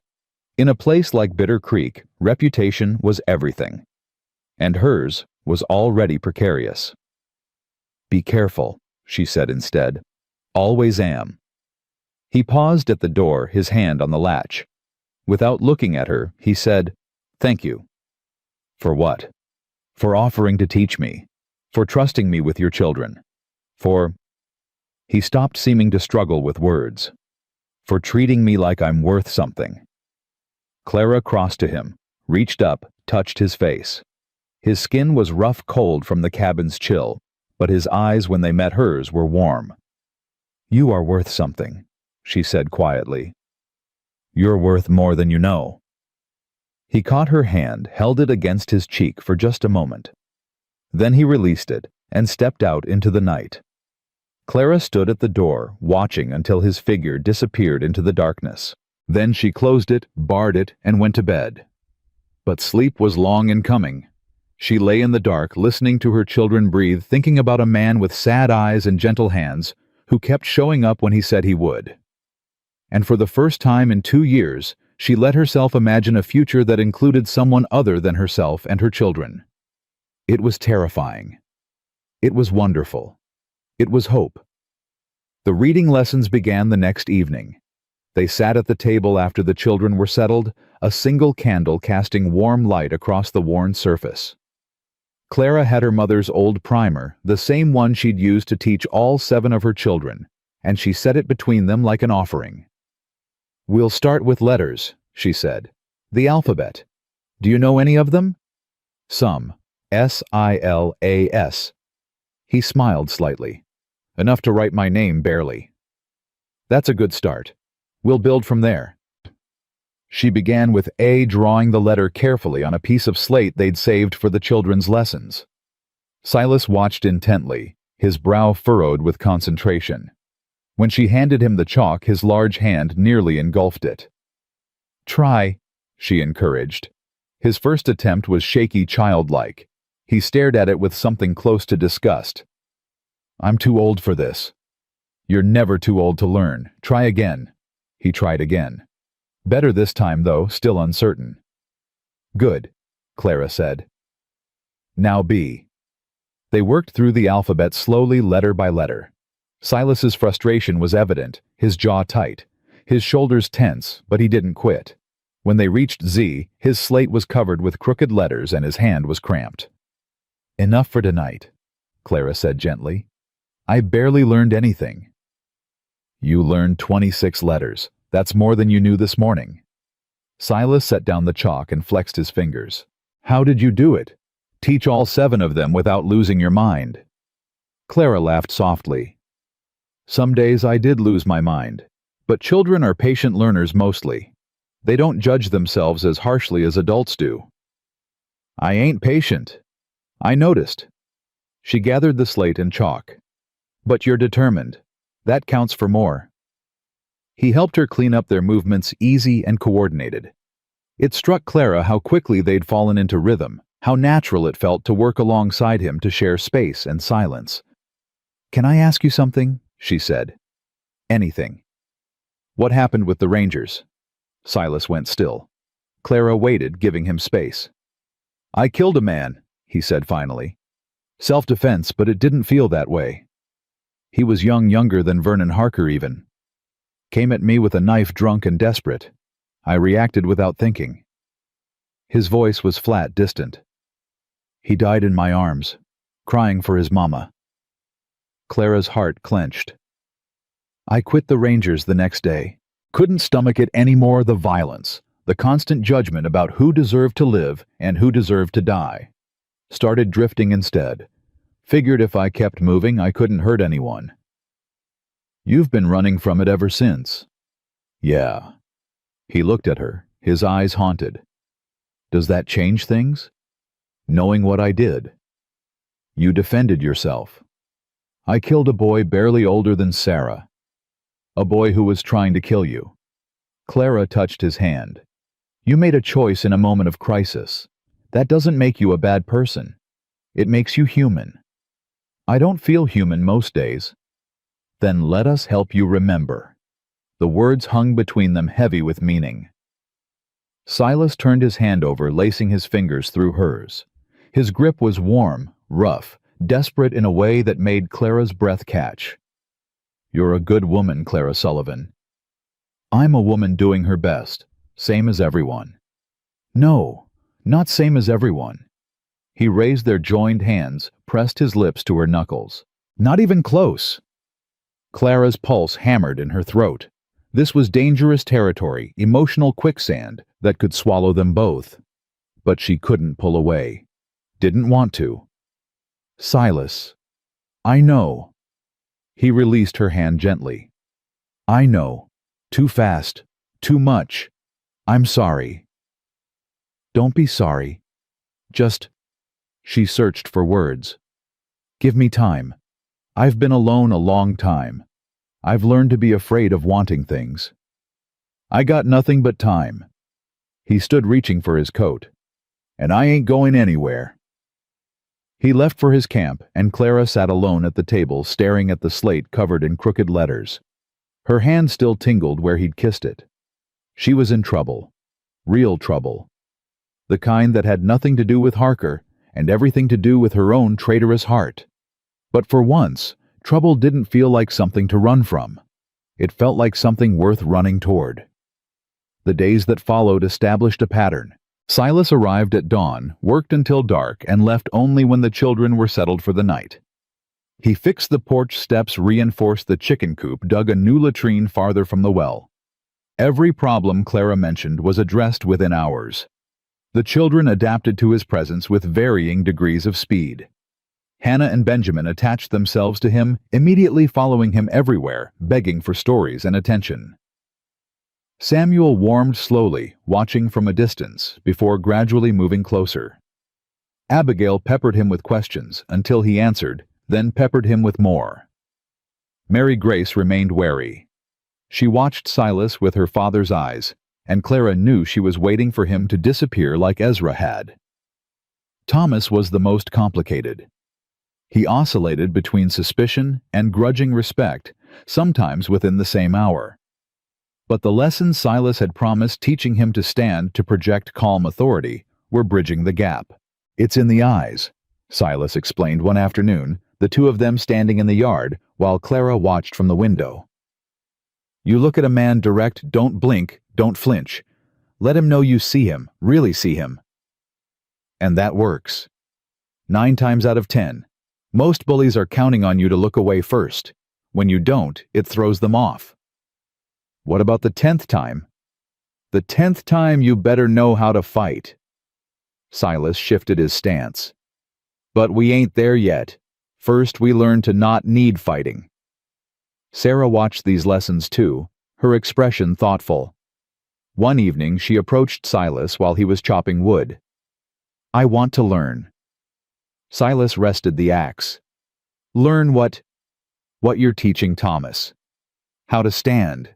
How to make people listen." She lifted her chin. "I'm the oldest. If something happens to Mama, I'm responsible for all of them. I should know how to protect them." "Something you expecting to happen to your Mama?" "Something already happened to my Papa." Sarah's voice was hard brittle. "I learned not to expect anything." Silas studied her for a long moment. Then he nodded. "All right. But what I teach Thomas ain't exactly what I'd teach you. Women got different tools, different strengths. You willing to learn that?" "I'm willing to learn anything that keeps my brothers and sisters safe." "Then we'll start tomorrow." Clara watched from the porch, her heart swelling. This man, this drifter, this stranger, was giving her children things she couldn't. Knowledge, confidence, the sense that they mattered. She was falling in love with him. The realization hit her like cold water. She gripped the porch railing, her knees suddenly weak. "Mama!" Abigail appeared beside her. "You okay? You look funny." "I'm fine, sweetheart. Just tired." But she wasn't fine. She was terrified and thrilled and confused. She was a widow with 7 children. He was a drifter with ghosts. This couldn't work, shouldn't work. But when Silas looked up from his chopping and met her eyes across the yard, when his face softened into something almost like joy, Clara knew that whether it should work or not didn't matter. It already was. That night during their reading lesson, Clara made a decision. "I need to tell you something," she said. Silas looked up from the slate where he'd been practicing his letters. "What is it?" "I'm scared. Of Harker. Of you." He went very still. "Clara, not like that." She reached across the table, took his hand. "I'm scared of what I feel. I'm scared of wanting something I can't have. I'm scared of trusting again, because the last time I trusted someone, he died and left me alone with 7 children and nothing but my own hands to keep them alive. I'm not Ezra. I know you're not. But you could leave too. You could ride away tomorrow and never look back, and I'd survive because surviving is what I do. But the children—" Her voice broke. "They're already attached. They already see you as something permanent. And if you leave, I'm not leaving. You don't know that." "Yes, I do." Silas stood, came around the table, knelt before her so their eyes were level. "Clara, I've been running for 24 years. Running from pain, from responsibility, from anything that might make me stay. And then I saw you outside that store, and something in me just stopped. Silas, I don't want to run anymore. I want to stay, here, with you, with these children who drive me crazy and make me remember what hope feels like." He took her face in his hands, gentle as morning. "I want to build something. I want to matter to someone. I want to wake up in the same place twice and not feel like I'm trapped. You can't know that, after a week." "I know it." His voice was fierce, certain. "I've never known anything so clearly in my life. I love you, Clara May Sullivan, and I love your children. And I'm asking, begging for you to let me stay." Clara's tears spilled over hot against her cheeks. She wanted to believe him, wanted it so desperately that it hurt. "And if you change your mind, I won't. But if you do, then I'll deserve whatever hell comes my way. But I won't. Clara." He wiped her tears with his thumbs. "I won't." She kissed him. It wasn't planned, wasn't considered. Just an impulse, a need that overwhelmed everything else. His lips were warm, slightly chapped, and he froze for just a moment before responding. His hands slid into her hair, tilting her head back, and Clara felt something inside her crack open. 2 years of loneliness. 2 years of fear and grief and grinding survival. All of it washed away in the taste of this man, this stranger who wasn't a stranger anymore. When they finally broke apart, both breathing hard, Silas rested his forehead against hers. "Does this mean you'll let me stay?" Clara laughed through her tears. "Ask me properly." "Clara May Sullivan." His voice was rough, trembling slightly. "Will you let me stay? Not just tonight, not just this winter, but permanently. As your husband, if you'll have me." "Yes." The word came out before she could second-guess it. "Yes, I'll have you." He kissed her again, softer this time, and Clara felt something she'd thought was dead come back to life. Hope. Real, dangerous, beautiful hope. Whatever came next, Harker's threats, the town's gossip, the hard work of blending 2 broken lives into one, they would face it together. And together, Clara was beginning to believe they might just survive. The storm came 3 days after the proposal. Clara woke to a sound she knew too well, wind howling like a wounded animal, rattling the cabin's walls with furious hands. She sat up in the darkness, her heart already racing. "Mama!" Sarah's voice came from across the room, thin with fear. "Mama, what's happening?" "Blizzard." Clara threw off her blankets and moved to the window. Through the gaps in the rags, she could see nothing but white. "A bad one." The children stirred voices rising in confusion and alarm. Hannah started to cry. Benjamin asked if they were going to die. Thomas was already up pulling on his boots. "Everyone stay calm," Clara ordered. "Thomas, get the fire built up. Sarah, count heads. I need to know everyone's accounted for." "Silas," Thomas said suddenly. "He's still at the creek." Clara's blood went cold. The creek was half a mile away. In a storm like this, half a mile might as well be 100. "He knows weather," she said, forcing confidence into her voice. "He'll have found shelter." "But what if he didn't? What if he tried to come here and got lost?" "Thomas." Clara gripped her son's shoulders. "Silas Callahan has survived worse than this. He'll be fine." She didn't know if she believed it, but she needed Thomas to believe it, needed all of them to believe it, because panic would kill them faster than cold. The morning passed in tense waiting. Clara kept the children busy feeding the fire, preparing food, playing quiet games to distract the little ones. But her eyes kept drifting to the door, her ears straining for any sound beyond the wind's roar. "Please," she prayed silently. "Please, let him be safe." Around midday, the door burst open. Silas stumbled through, coated in snow and ice, his face raw and red from the wind. He collapsed against the wall, breathing hard. "Silas!" Clara rushed to him, brushing snow from his coat. "You walked through that. Couldn't stay away." His teeth were chattering. "Knew you'd be worried?" "I was terrified." She helped him to the fire, stripping off his frozen coat. "You could have died." "Didn't, though." He managed a weak smile. "Takes more than a little snow to kill me." The children gathered around, their fear transforming to relief.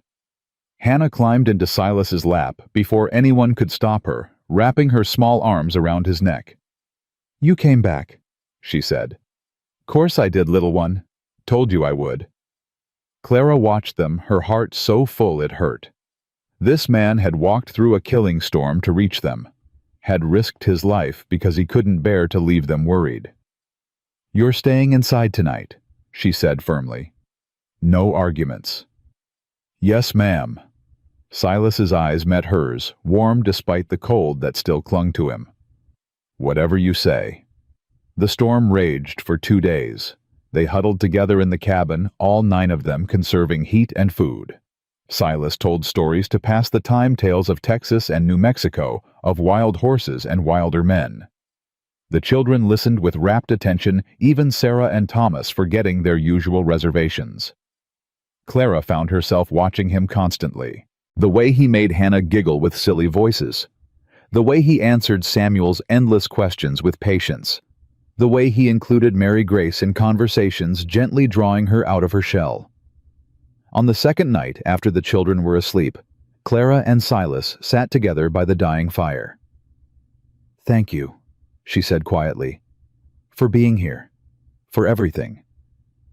Don't thank me for doing what's right. I'll thank you for whatever I want." She leaned against his shoulder. "You could have stayed safe by the creek. You chose to come. Wasn't really a choice." His arm came around her. "Being away from you felt worse than any storm." Clara closed her eyes, letting herself feel safe for the first time in days. The wind still howled outside, but inside was warm, and she wasn't alone anymore. She was never going to be alone again. The storm broke on the third morning. Clara woke to silence, true silence, without the wind's constant screaming. Through the window she could see clear sky, painfully blue after days of gray. "It's over," she breathed. "Mama." Abigail's voice cut through the quiet. "Mama, something's wrong with Mary Grace." Clara's blood froze. She flew across the cabin to where her children slept, pushing past the others to reach Mary Grace's pallet. Her daughter was burning up. The fever had come sometime in the night, silent, vicious, deadly. Mary Grace lay still, her face flushed red, her breathing shallow and labored. When Clara touched her forehead, the heat nearly singed her hand. "No," Clara whispered. "No, no, no." "What is it?" Silas was beside her instantly. "What's wrong?" "Fever. A bad one." Clara's hands shook as she felt Mary Grace's pulse. "Too fast. Much too fast. I need cold water, rags, something to bring the temperature down." The next hours blurred into nightmare. Clara worked frantically, bathing Mary Grace with cold cloths, trying to force water between her cracked lips. The other children huddled together, silent and terrified, watching their sister fight for her life. Nothing helped. The fever climbed higher. "She needs medicine," Clara said, her voice breaking. "Real medicine. I don't have anything strong enough." "What kind of medicine?" "Willow bark tea, quinine if we can get it. Something to break the fever before it—" She couldn't finish the sentence. "Jensen." Silas was already reaching for his coat. "Old Zeke keeps medicines, traded for them last fall." "That's 4 miles away. The snow—" "I'll make it." "Silas, you can't. The drifts will be chest high. The trails are buried. You could—" "I could what die?" He cupped her face in his hands. "Clara, I watched my baby sister die of fever when I was 12. Watched her burn up while my mama cried and prayed and couldn't do a damn thing to save her. I won't let that happen again. Not to your daughter. Not while I got breath in my body. If something happens to you, then you'll survive. You always do. But I'm going to do everything in my power to make sure nothing happens." He kissed her forehead hard and desperate. "Keep her cool. Keep her hydrated. I'll be back before dark." He was gone before Clara could argue further. She watched through the window as he saddled his horse, the animal snorting and stamping in the deep snow. Watched as he mounted and kicked the horse into motion, plunging into drifts that nearly swallowed them both. Watched until he disappeared over the rise and she couldn't see him anymore. "He'll come back," Thomas said quietly, appearing at her side. "He always comes back." "I know." Clara's voice was hollow. "I know he does." But she didn't know. Not really. All she knew was that 2 people she loved were now fighting for their lives, one against fever, one against winter, and she was powerless to help either of them. The hours crawled past. Clara worked over Mary Grace without stopping. Changing the cooling cloths, dripping water into her mouth, talking to her constantly, even though she wasn't sure her daughter could hear. "Stay with me, baby. Stay with Mama. You're strong, Mary Grace. Stronger than you know. Don't you dare leave me." The other children helped where they could. Sarah took over the cooling cloths when Clara's hands cramped. Thomas kept the fire going, made sure there was always hot water ready. Abigail entertained the little ones, keeping them away from the sickbed. Even Hannah understood something was wrong. She sat in the corner, thumb in her mouth, eyes huge and frightened. "Is Mary going to heaven?" Benjamin asked at one point. "Like Papa?" "No." Clara's voice was fierce. "No, she's not. She's staying right here with us." "Please, God," she prayed silently. "Please don't take another one from me. I can't lose another one." The sun began to sink toward the mountains. Clara's hope sank with it. 4 miles through chest-high snow. Even for Silas, even with his determination, it might be impossible. He could be lost out there, frozen dead in a drift, while she sat here watching her daughter die. "Mama!" Sarah's voice was urgent. "Rider coming!" Clara flew to the window. A figure on horseback was cresting the rise, moving slowly but steadily through the snow. Even at this distance, she recognized the silhouette. Silas. She had the door open before he reached the yard. He half fell from the saddle, his face gray with exhaustion, his clothes crusted with ice. But in his hands, clutched against his chest like something precious, was a bundle wrapped in oilcloth. "Got it," he gasped. "Willow bark. Quinine." Jensen had both. Clara grabbed the bundle and ran inside, not stopping to help him, not stopping for anything. She tore open the oilcloth and found the medicines, dried bark. A small bottle of bitter liquid, instructions scratched on a piece of paper in Jensen's crude handwriting. Her hands moved on instinct. Boiling water for the tea, measuring out the quinine, lifting Mary Grace's head, forcing the medicines past her lips. "Drink, baby. Please drink." Mary Grace swallowed weakly. Once, twice. Then fell back, still burning, still barely breathing. "How long?" Clara asked.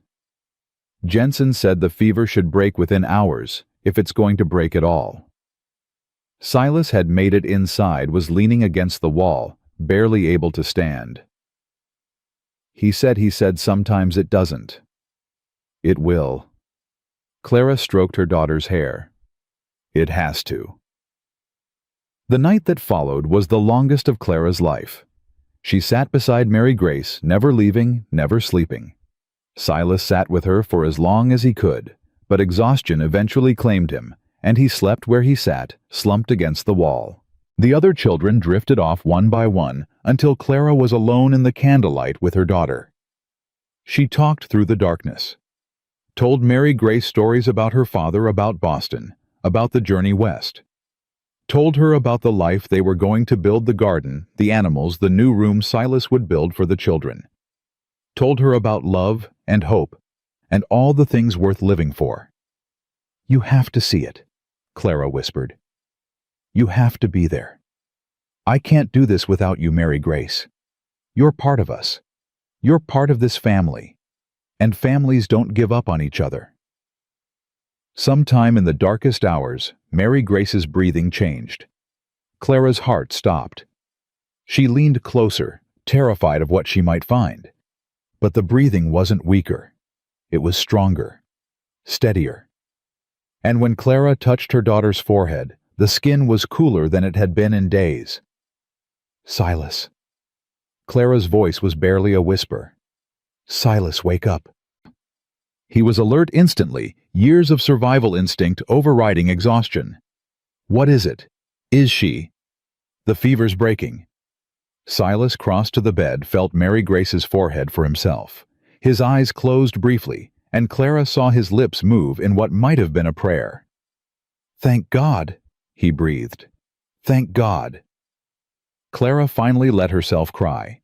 The tears came without warning, without control, great racking sobs that shook her whole body.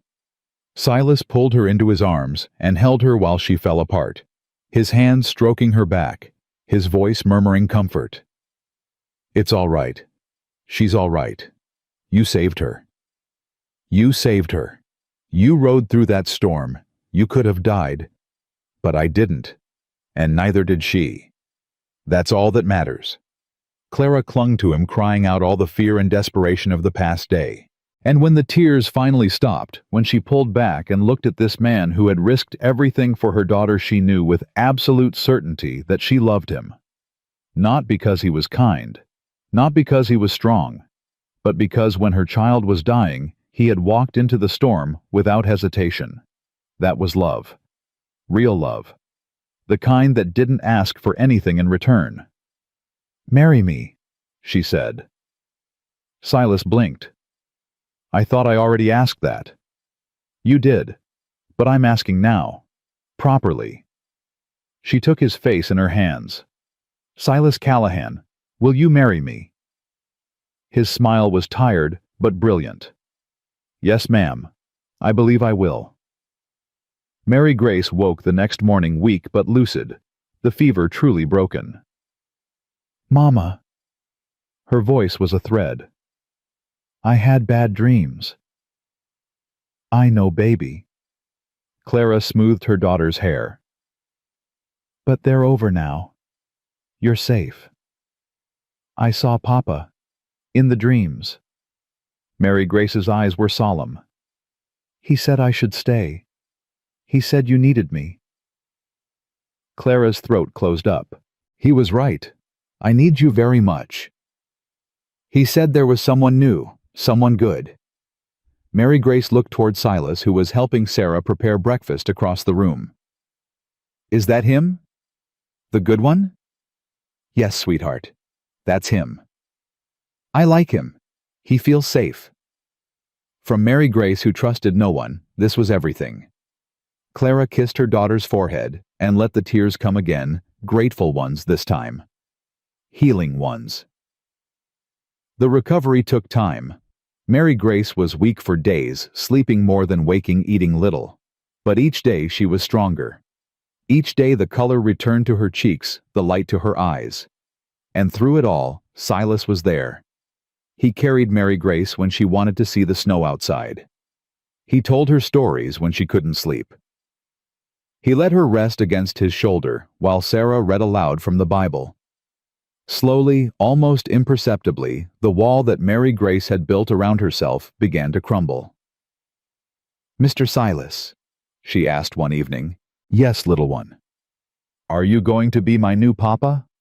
Silas looked at Clara, then back at Mary Grace. "If you'll have me." "I'll have you." She said it simply, matter-of-factly, as only a child could. "But you can't die. My first papa died, and it made everything sad. You have to promise not to die." "I can't promise that, sweetheart. Nobody can. But I can promise to try my hardest to stay with you as long as I can." "Is that enough?" Mary Grace considered this seriously. "Yes, I think so." "Then it's a deal." She held out her small hand, and Silas shook it gravely. Clara watched them, her heart overflowing. This man, this drifter, had somehow become the center of their world.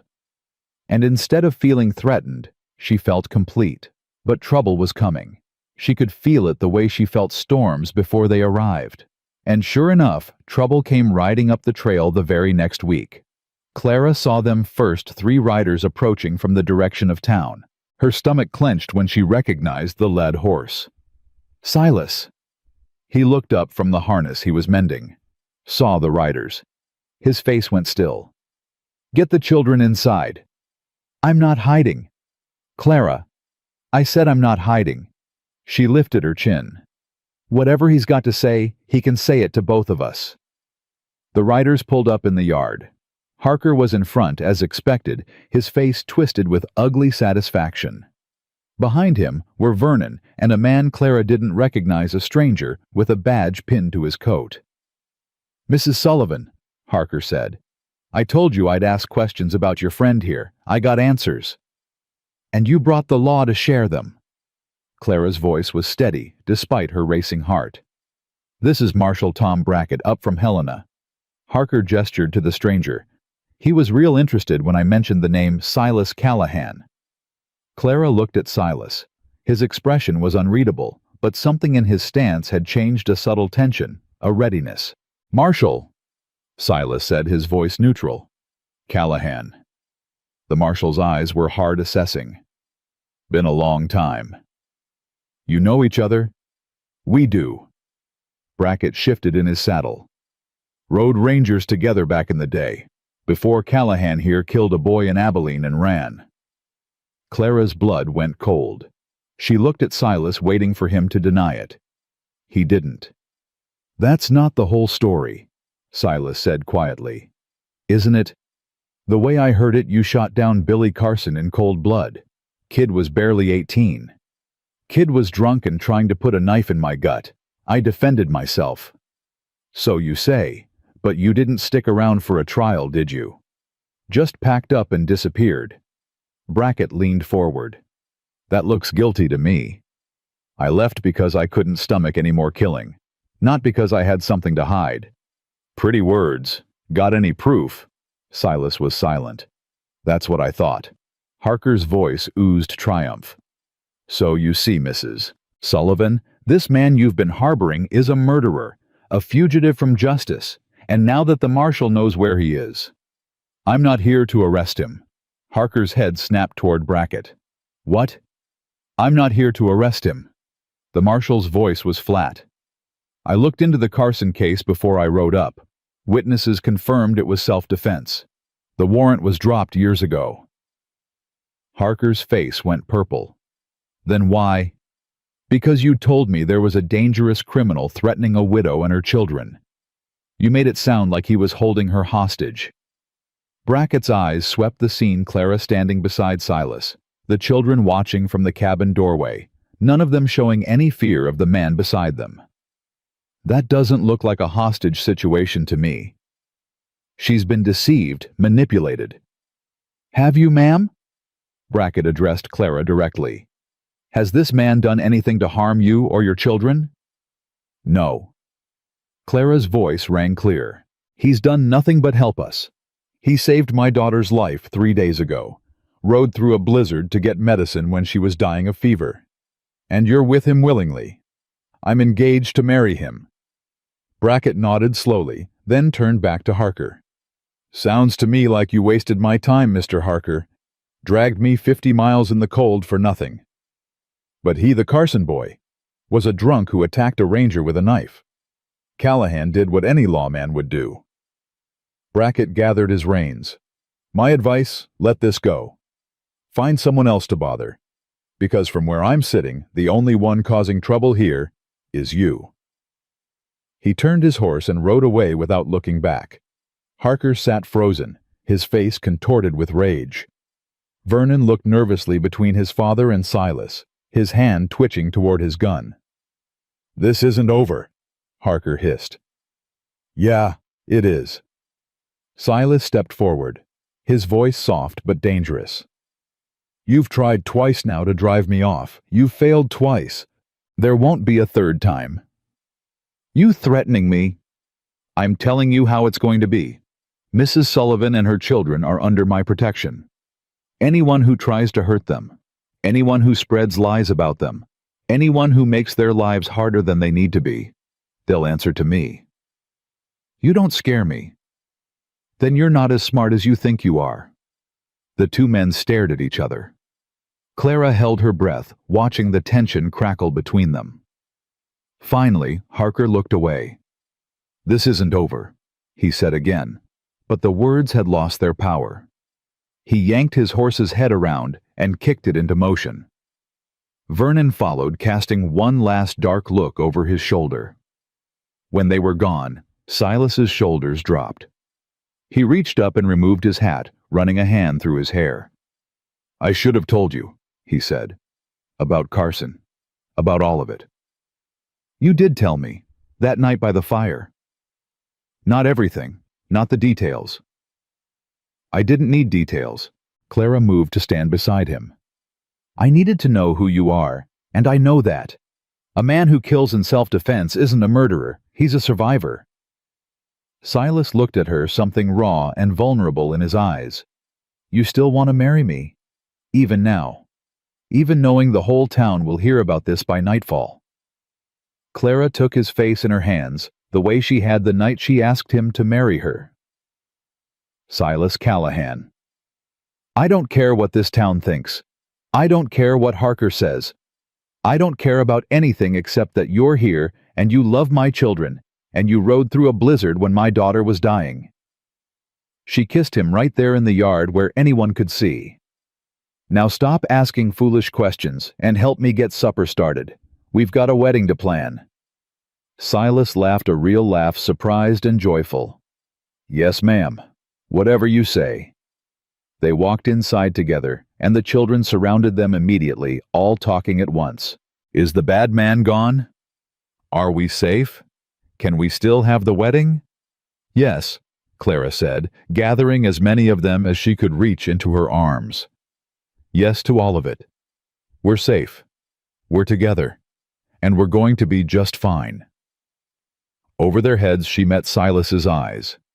He nodded once, a promise and a vow. Whatever came next, they would face it together. The wedding was set for the first Sunday in February. Clara hadn't wanted to wait, but Reverend Whitfield insisted on proper notice. "Give the town time to accept it," he'd said, his weathered face kind but practical. "Let the gossip die down. By the time you stand before God, people will have found something else to talk about." Clara doubted that. Jedediah Harker had been spreading poison ever since the marshal rode away. Every trip to town for supplies brought new whispers, new stares, new evidence of how thoroughly he'd turned the community against them. But she refused to care. She had Silas. She had her children. She had food in the pantry, and a roof that didn't leak, and hope burning steady in her chest. Everything else was noise. "Mama, hold still." Sarah tugged at the fabric she was pinning around Clara's waist. "I can't get the measurements right if you keep fidgeting." "I'm not fidgeting. You are. You're thinking about Mr. Silas and getting all twitchy." Clara felt heat rise to her cheeks. "I am not." "You are too." Abigail looked up from where she was sorting buttons. "Your face gets all soft and your eyes go funny. It's disgusting." "Disgusting," Hannah echoed, not understanding the word, but enjoying being part of the conversation. "That's enough from all of you." Clara tried to sound stern and failed completely. Sarah finished the pinning. "Abigail, if you can't say something nice, don't say anything at all. And Hannah, go see what your brothers are doing." "They're with Papa Silas." Hannah said the name naturally, now had been saying it for weeks. "He's teaching Thomas to shoot." Clara's heart stuttered. "He's what?" "Teaching Thomas to shoot. With the rifle." "Thomas asked, and Papa Silas said yes if you said yes. But nobody asked you, so I don't know if you said yes or not." Clara was out the door before Hannah finished speaking. She found them behind the cabin, Silas standing with Thomas, the rifle propped against a fence post. They weren't shooting, just talking, Silas's hands moving as he explained something about stance and breathing. "Silas Callahan." Both of them turned. Thomas's face went pale. Silas had the grace to look sheepish. "Now, Clara, you're teaching my 11-year-old son to shoot?" he asked. "And out here knowing how to handle a gun is—" "He's 11. I was 8 when I learned." Silas's voice was gentle but firm. "And I know boys younger than Thomas who've had to defend their homes against wolves, against rustlers, against worse.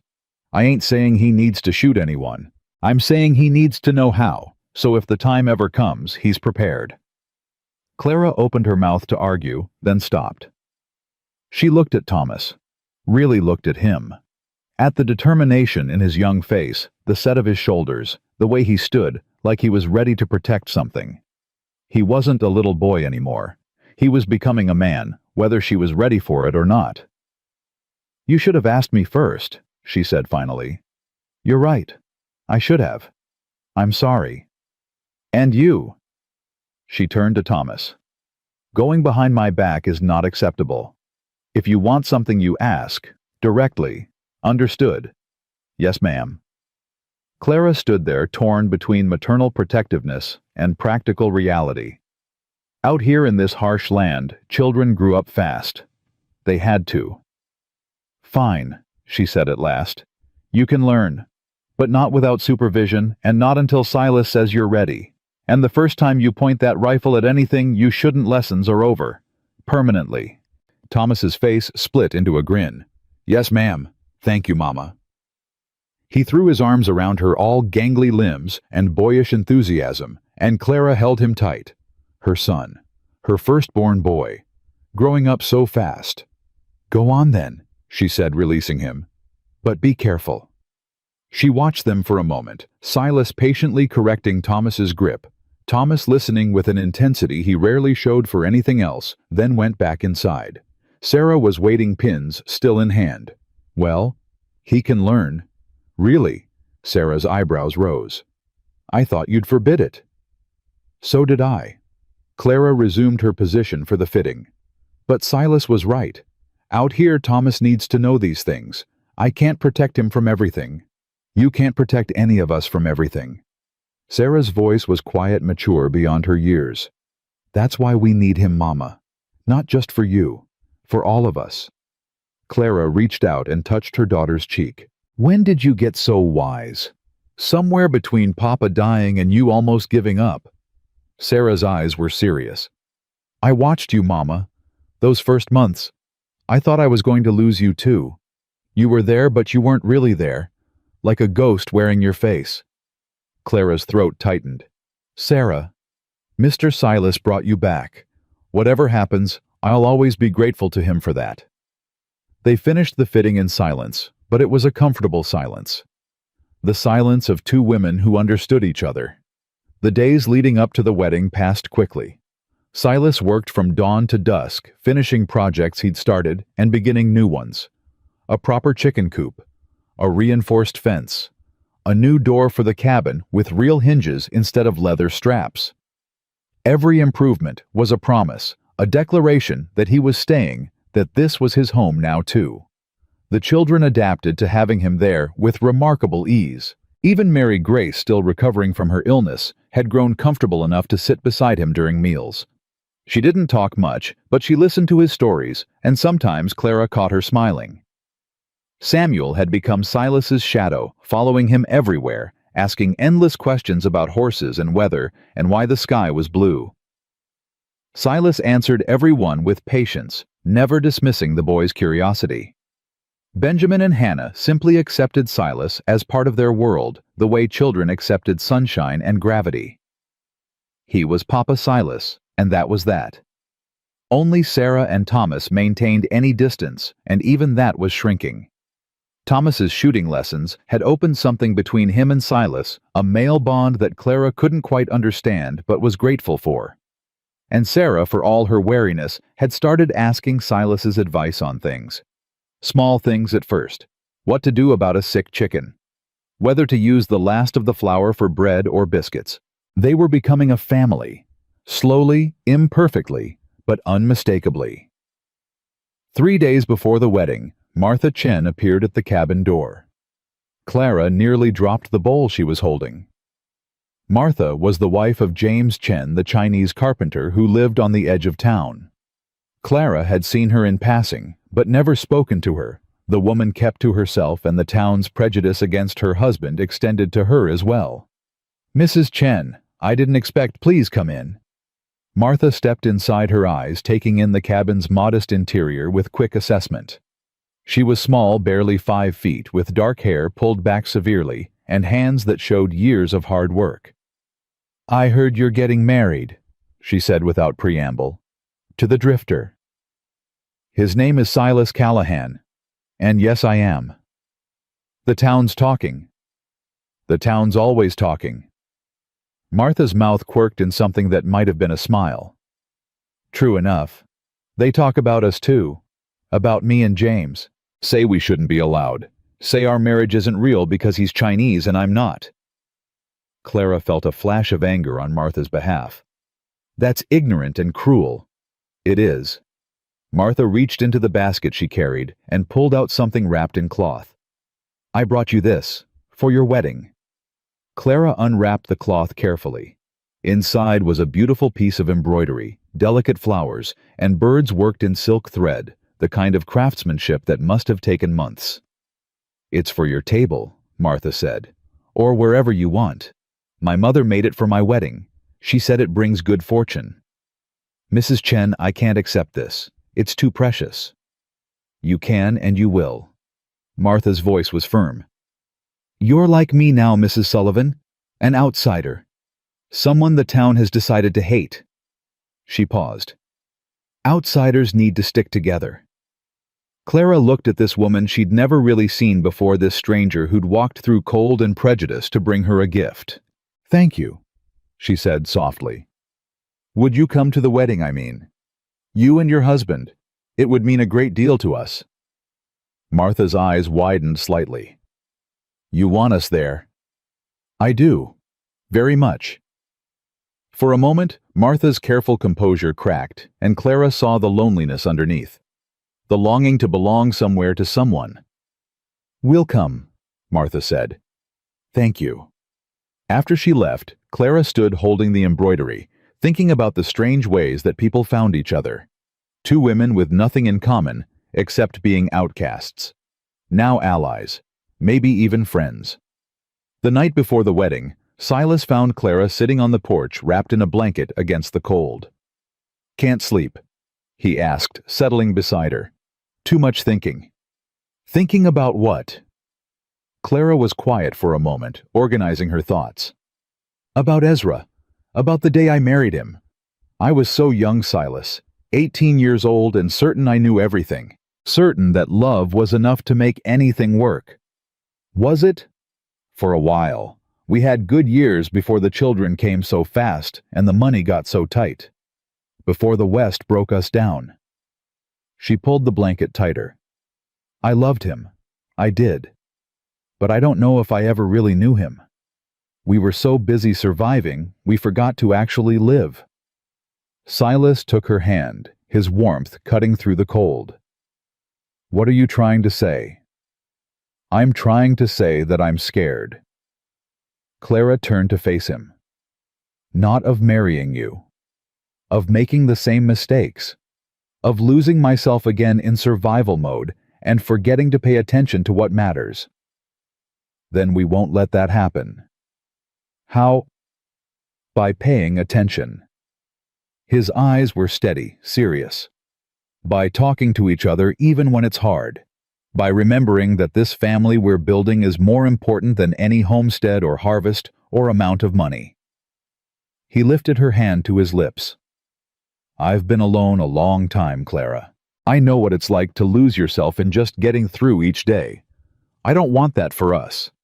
Neither do I. Then we're agreed. He kissed her knuckles. We pay attention, we talk. We don't let the hard times make us forget why we're doing this in the first place. Clara leaned against his shoulder, feeling the solid strength of him. I love you, Silas Callahan. I love you too, Clara May Sullivan, soon to be Callahan. He pressed his lips to her hair. You ready for tomorrow? More ready than I've ever been for anything. They sat together in the cold dark, watching stars wheel overhead, and Clara felt the last of her fear dissolve. Whatever came next, they would face it together. The wedding morning dawned clear and bright. Clara woke to find Sarah already up heating water for washing. The other children stirred around her, sleepy and excited, all of them aware that something important was happening. You need to wash your hair, Mama, Sarah announced, and your face, and put on the dress. Reverend Whitfield will be here at noon. I know what time the Reverend will be here. Then you know you're running late. Clara laughed, surprised by it. Here she was on her wedding day being bossed around by her 13-year-old daughter. It felt right somehow, normal in all the ways that mattered. She washed and dressed with the children's help, Sarah handling the delicate work, while Abigail offered unsolicited commentary, and the younger ones watched with wide eyes. The dress was simple blue cotton, carefully mended and cleaned, but Sarah had added new trim around the collar, and Abigail had found wildflowers somehow already pressing them into Clara's damp hair. You look beautiful, Mama, Mary Grace said softly. It was the most she'd spoken in days. Clara crouched down to her daughter's level. Thank you, sweetheart. Do you feel all right, strong enough for today? Mary Grace nodded. I want to see you get married. I want to see you be happy. I am happy. I'm happy right now with all of you. But you'll be happier with Papa Silas. I'll be happiest with all of you and Papa Silas. Together. That's what family means. Mary Grace considered this, then nodded again. Okay, that makes sense. The Reverend arrived at noon as promised with his wife as witness. Behind them came old Zeke Jensen riding a mule and grinning his gap-toothed grin. And behind him, to Clara's joy, came James and Martha Chen, dressed in their best-looking nervous but determined. Quite a gathering, Reverend Whitfield observed. More than I expected given the circumstances. Quality over quantity, Clara said. These are the people who matter. Silas was waiting by the cabin door, wearing a clean shirt and his best vest. His hair was combed, his face freshly shaved, and when he saw Clara in her blue dress with flowers in her hair, his expression transformed into something so tender it made her breath catch. You're beautiful, he said. You're not so bad yourself. Ready. I've been ready for weeks. You're the one who made me wait. He laughed and offered his arm, and together they walked to where Reverend Whitfield waited. The ceremony was simple. No church, no congregation, no organ music or fancy decorations.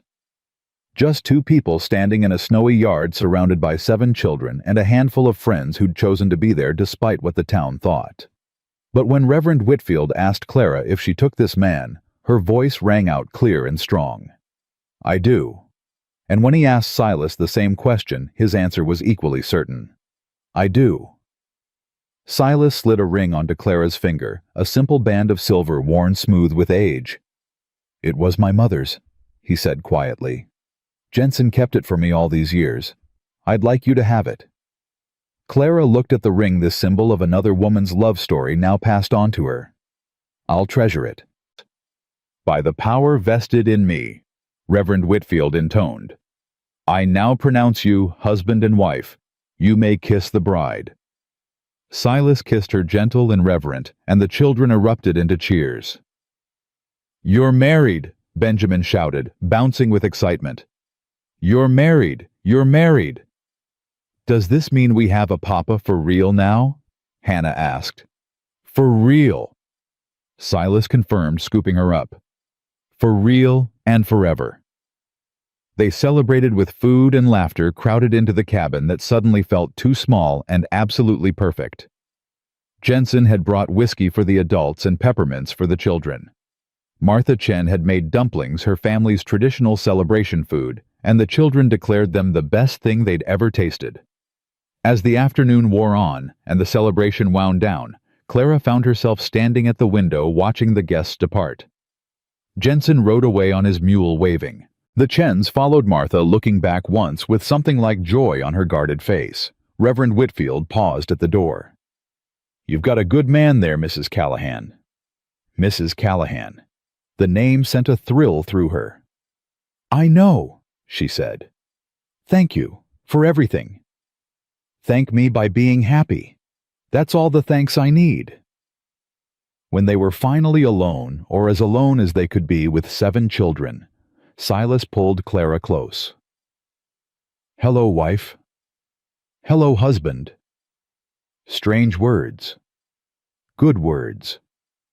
She rested her head against his chest, listening to his heartbeat. I never thought I'd say them again. Never thought I'd want to. And now I can't imagine not saying them. Can't imagine you not being here. She looked up at him. You're part of us now, Silas. Part of this family. You belong here. I know. His voice was rough with emotion. First time in my life I've belonged anywhere. It's a lot to take in. Take your time. We've got plenty of it. We do, don't we? He smiled, and it reached all the way to his eyes. We've got forever. That night, after the children were settled, Clara and Silas sat together by the fire.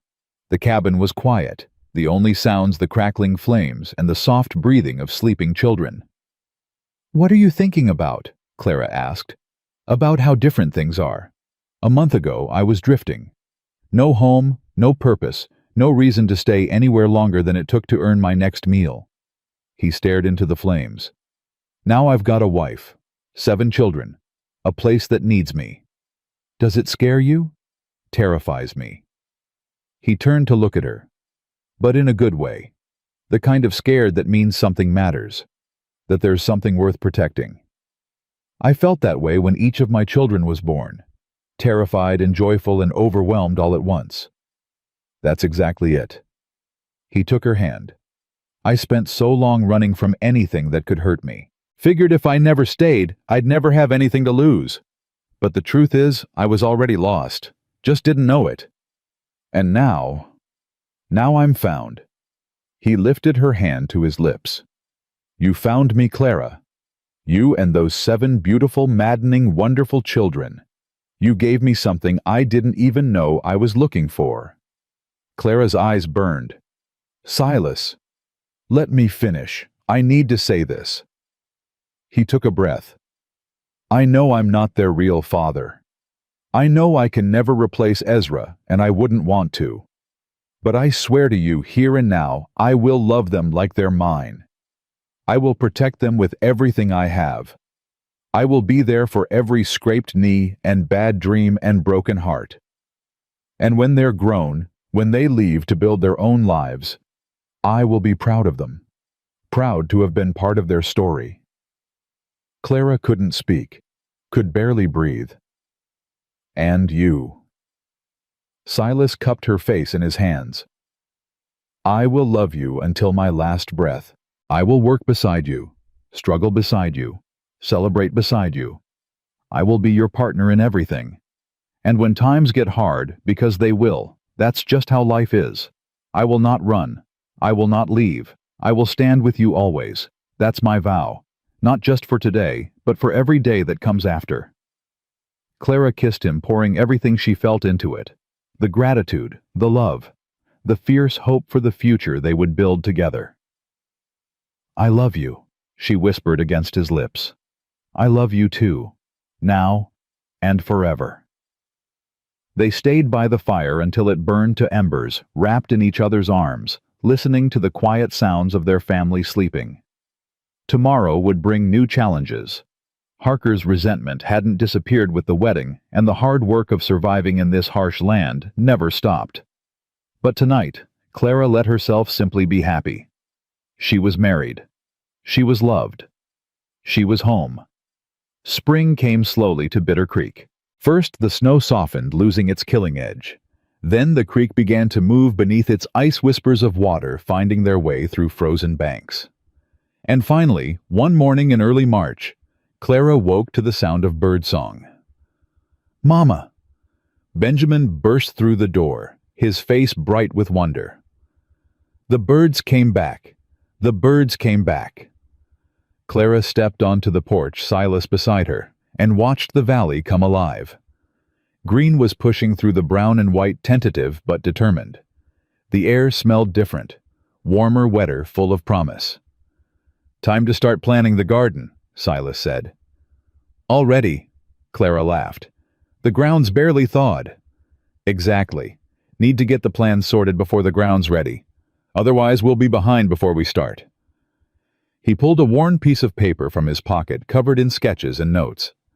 Clara recognized the handwriting, her own, mixed with Silas's careful block letters. They'd been working on his reading and writing all winter, and his progress had been remarkable. Corn here along the south fence, Silas said, pointing to the sketch. Beans beside it, they'll climb the stalks. Squash in between to shade the roots. It's called the Three Sisters. Old Zeke taught me. Said the native folks been doing it for centuries. And potatoes. North side where the ground stays cooler.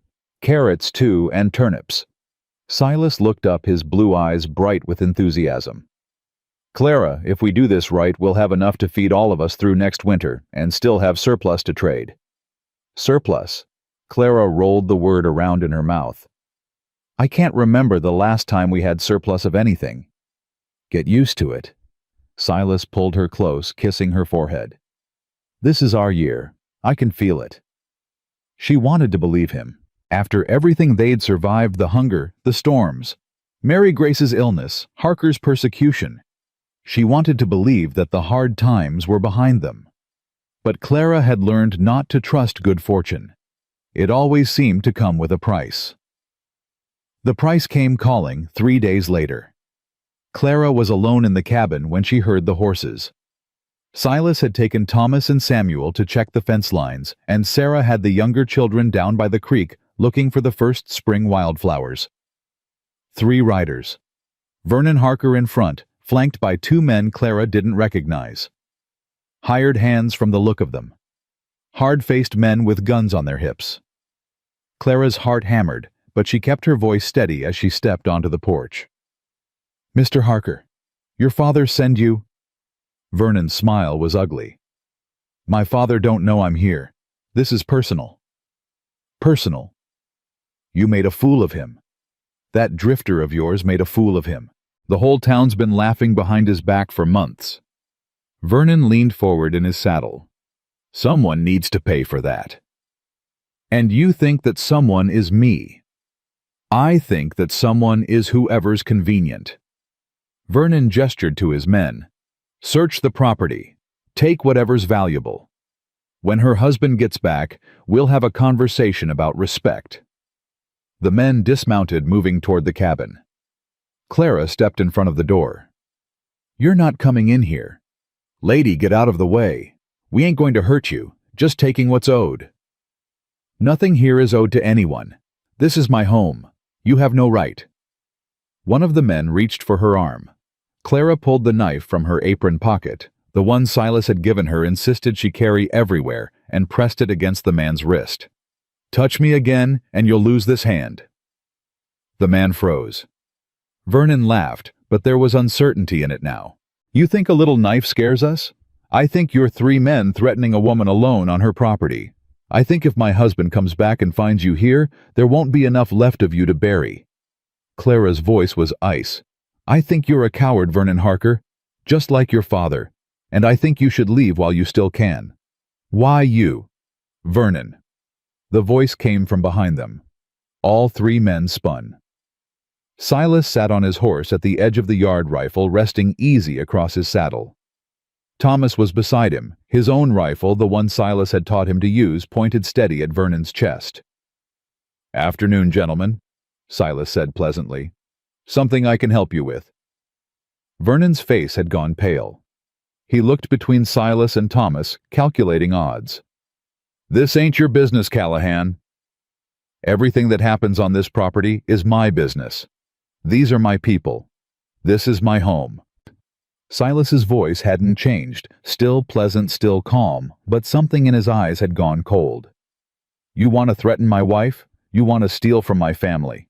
You go right ahead and try. But understand what happens next." "What happens next?" "I kill you, right here, right now, and bury you where no one will ever find you." Silas smiled, but there was no warmth in it. "Self-defense, they'll call it. 3 armed men against 1 woman. Any jury in the territory would acquit me, if they even bothered with a trial." Vernon's hands were shaking now. The 2 hired men exchanged nervous looks.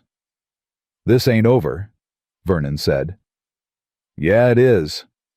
Silas urged his horse forward, slow and deliberate. "I'm going to tell you something, Vernon, and I want you to listen real careful. I know men like you. Met plenty of them over the years. Men who think they're tough because they pick on folks who can't fight back. Men who run in packs because they're too scared to stand alone." He stopped his horse inches from Vernon's. "You ain't tough. You ain't even interesting. You're just a bully with a famous daddy and too much time on your hands. And bullies, in my experience, tend to come to bad ends. You threatening me, I'm educating you. There's a difference." Silas leaned forward. "Go home, Vernon. Tell your daddy this is over. Tell him the Callahans are here to stay, and any further attempts to intimidate us will be met with appropriate force. Tell him I've written a letter to Marshal Brackett, detailing every threat, every visit, every attempt at harassment. If anything happens to me or my family, that letter goes public. And your daddy's reputation, his precious standing in this community, goes with it." Vernon's face twisted with rage, but beneath it, Clara could see fear. Real fear, the kind that came from meeting something you couldn't bully or buy. "You'll regret this," he spat. "Maybe, but you'll regret it more." Silas straightened. "Now get off my property, and don't come back."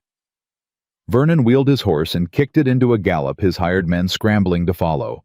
They disappeared over the rise, and the yard fell silent. Clara's knife clattered from her shaking hands. Silas was off his horse in an instant, pulling her into his arms. "You're all right. You're all right. I've got you." "I was so scared." The words came out broken. "I tried to be brave, but I was so scared." "You were brave.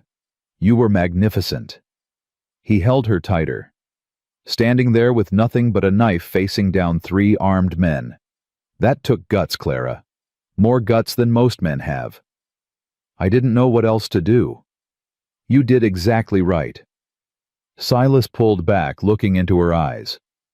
"I'm sorry I wasn't here. I should have been here." "You can't be everywhere at once." "I can try." His jaw set hard. "This ends today. I'm riding into town. I'm going to have a conversation with Jedediah Harker that he won't forget." "Silas, no. Silas. He'll listen. Because I'm not going to threaten him. I'm not going to touch him. I'm going to do something much worse." Silas's smile was thin and sharp. "I'm going to beat him at his own game." He rode out an hour later, leaving Thomas in charge with strict instructions. Clara spent the afternoon in anxious waiting, jumping at every sound, certain that something terrible was about to happen. But when Silas returned at dusk, he was smiling. Really smiling, with genuine satisfaction. "What happened?" Clara demanded. "Had a talk with Harker. In his store in front of his customers. Very public, very calm." Silas dismounted and stretched. "Told him I knew about the unpaid debts he's been collecting. The ones where he charges triple interest and threatens people with sheriff involvement if they complain. Turns out Jensen's been keeping records for years, waiting for someone to put them to use. You blackmailed him." "I informed him that his business practices might interest the territorial authorities, and that if anything happened to us, anything at all, those records would find their way to Helena faster than he could say foreclosure." Silas pulled Clara close. "He's done, Clara. He won't bother us again. He can't afford to." "You're sure?" "I'm sure." The look on his face when he realized what I had on him. Silas shook his head. "That man's been bullying this town for years because nobody stood up to him. Well, somebody finally did. And it wasn't with fists or guns. It was with evidence and witnesses." Clara leaned against him, feeling the tension drain from her body. "It's really over. It's really over." And this time, she believed him. The spring that followed was the best of Clara's life. With Harker neutralized, the town's attitude shifted. People who'd whispered behind her back now nodded politely. The general store, now run by Harker's son Wesley, who was nothing like his father, extended credit without questions. Even Reverend Whitfield commented on the change during Sunday service. "Amazing what happens when fear lifts from a community," he observed. "People remember how to be decent." The garden flourished. Silas's 3 sisters' planting worked exactly as promised, the corn and beans and squash supporting each other in ways that seemed almost magical. Clara added herbs and flowers, creating a kitchen garden that provided both food and beauty. The children thrived too. Thomas shot up 3 inches in as many months, his voice cracking and deepening as he stumbled toward manhood. Sarah became Clara's right hand, managing the household with quiet efficiency. The younger ones grew strong and brown from days spent outside, their laughter filling the valley. And through it all, Silas was there, working beside them, teaching them, loving them. Clara often caught herself watching him, the way he ruffled Benjamin's hair, the patient attention he gave to Samuel's endless questions, the gentle way he drew Mary Grace out of her shell. He'd become father to them all, not by replacing Ezra, but by earning his own place in their hearts. "You're staring again," Silas said one evening, catching her eye across the supper table. "I'm admiring." "Same thing." "It's really not." Clara reached across and took his hand. I'm admiring the life we've built, the family we've become. I never thought I'd have this again. Have what? Happiness. The word came out simple and true. Real happiness. The kind that doesn't depend on circumstances or money or what other people think. Just being together, being us. Silas brought her hand to his lips. I didn't think I'd ever have it at all. Spent so many years convinced I didn't deserve it. And now I think maybe nobody deserves anything. We just get what we get and make the best of it. And somehow, against all odds, I got you. His eyes were soft. Best stroke of luck in my whole life seeing you outside that store. Lucky for both of us. Yeah, he smiled. Lucky for both of us. In late May, Clara realized she'd missed her monthly courses. Twice. She didn't say anything at first. Couldn't quite believe it. She was 34, had given birth 7 times already, and hadn't expected to conceive again.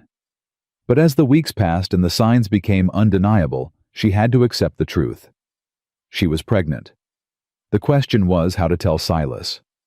She chose a quiet evening after the children were settled. They sat on the porch watching fireflies dance over the meadow, and Clara gathered her courage. I need to tell you something. Silas turned his expression immediately alert. What is it? Something wrong? No, nothing wrong. Clara took a deep breath. I'm going to have a baby. Silas went very still. For a long moment he didn't speak, didn't move, barely seemed to breathe. A baby, he said finally. Our baby. Our baby. His face transformed. Joy broke across it, like sunrise, brilliant and overwhelming. He pulled her into his arms, holding her so tight she could barely breathe. Clara. Clara. He said her name like a prayer. Are you sure? I'm sure. Probably 4 months along already, due in the fall. A baby. He pulled back, his eyes wet. I never thought I gave up hoping. He couldn't finish. I know. Clara touched his face. I know. Silas pressed his hand to her still flat belly, his touch reverent. Hello, little one. I'm your pa. I'm going to be your pa. You're already a pa to 7. This is different. He shook his head, struggling for words. Not more important, I love those children like my own blood, you know I do. But this one is ours, yours and mine, something we made together. Are you happy? Happy? He laughed, but there were tears on his cheeks. Clara, I'm so happy I don't have words for it. I'm scared and overwhelmed and happier than I've ever been in my life. They sat together on the porch, Silas's hand on her belly, watching the fireflies and talking about the future. Names they liked. Whether they wanted a boy or a girl. How the children would react. They'll be excited, Clara predicted. Hannah's been asking for a baby for months. Thomas might be complicated. Thomas is always complicated, but he'll come around. Clara leaned against Silas's shoulder. They all will, because they love you, and they'll love this baby too. Our baby. Our baby. They told the children the next morning. Clara had been right. The excitement was immediate and overwhelming. A baby! Hannah shrieked, bouncing around the cabin. A real baby! Can I hold it? Can I name it? Can it sleep in my bed? The baby will have its own bed, Clara said, laughing, and we'll all help name it. I want to call it Buttercup, Benjamin announced. That's a cow's name, Abigail objected. We should call it something strong, like thunder or avalanche. We're not naming the baby Avalanche, Thomas said, but he was smiling. How about something normal, like William or Elizabeth? Those are boring, Samuel protested. What about something interesting, like Prometheus? What's a Prometheus? Mary Grace asked quietly. It's a Greek myth, a man who brought fire to humanity. Samuel's eyes lit up with enthusiasm. We learned about it in Mama's lessons. He was a hero. I like heroes, Mary Grace said. Maybe we could name the baby after a hero. Or a heroine, Sarah added. She'd been quiet through the chaos, but now she looked at Clara with something deep and knowing in her eyes. What do you think, Mama? Clara looked around at her family. 7 children she'd carried, and raised one man who'd become their father through choice and love and a new life growing inside her. I think we'll know the right name when we see them, she said. I think the name will find us. That's what you said when you named me, Mary Grace remembered. You said I looked like Grace when I was born, like something beautiful and unexpected. You were. You still are. Clara pulled her daughter close, breathing in the scent of her hair. This child who'd nearly died in her arms, now healthy and growing and full of life. Everything's going to be different now, Mary Grace said softly. Different isn't always bad. I know. Mary Grace looked at Silas, then back at Clara. I like different. Different brought us Papa Silas. Different made us a family again. Clara's throat tightened. Yes, it did. The summer passed in golden haze. The garden produced abundantly enough to eat, fresh enough to preserve, enough to trade for things they needed. Silas took on occasional work at neighboring ranches, building their savings slowly but steadily. The children grew and learned and played. And Clara grew too, her belly swelling with new life. She'd forgotten how it felt being pregnant. The exhaustion and the aches, yes, but also the wonder. The first fluttering kicks. The way her hand kept drifting to her stomach, cradling the life inside. Silas was attentive to the point of hovering. He took over her heavier chores without being asked, made sure she rested during the hottest parts of the day, brought her wildflowers and berries whenever he found them. You're spoiling me, Clara told him. You're carrying my child. I'm allowed to spoil you. You're allowed to let me breathe. He laughed, backing off slightly, but his eyes never stopped watching her, full of wonder and worry and love. The baby came in early October, on a night when the harvest moon hung low and orange over the valley. Clara's labor started after supper, mild at first, then building in waves. Silas sent Thomas riding for old Zeke's wife, who served as midwife for the scattered homesteads. Sarah took charge of the younger children, keeping them calm and occupied. The hours passed. The pains intensified. Clara gripped Silas's hand and pushed when it was time to push, and somewhere in the darkness between midnight and dawn, a new cry split the air. A girl, Mrs. Jensen announced, her weathered face beaming. A perfect, healthy girl. Silas made a sound that might have been a sob. Clara held out her arms, and the midwife placed the baby in them, tiny, red-faced, furious at being born. Hello, little one, Clara whispered. Welcome to the world. She's beautiful. Silas's voice was wrecked. Clara, she's so beautiful. She looks like you. She looks like a tomato. Clara laughed, exhausted and elated. Give her time. She'll look like something eventually. The children came in one by one, each of them meeting their new sister with varying degrees of awe. Hannah wanted to hold her immediately. Benjamin asked if she could play catch yet. Samuel studied her with scientific curiosity. Abigail declared her acceptable. Mary Grace simply stood beside the bed, staring with wide eyes. Sarah hung back until the others had had their turn. Then she approached slowly, her expression unreadable. What do you think? Clara asked. Sarah looked at the baby, looked at Silas, looked at Clara. I think, she said carefully, that we're a real family now. All of us together, no matter where we came from or how we got here. We were always a real family. I know, but this makes it official. Sarah smiled, and for a moment she looked like the carefree girl she'd been before loss and hardship stole her childhood. Can I hold her? Clara transferred the baby to Sarah's arms. Her eldest daughter cradled her youngest sibling with practiced ease, looking down at the tiny face. What's her name? Clara looked at Silas. They'd discussed it, debated, it couldn't quite decide, but now looking at her family gathered around, she knew. Hope, she said. Her name is Hope. Like the creek, Thomas said. Like the feeling. Clara corrected.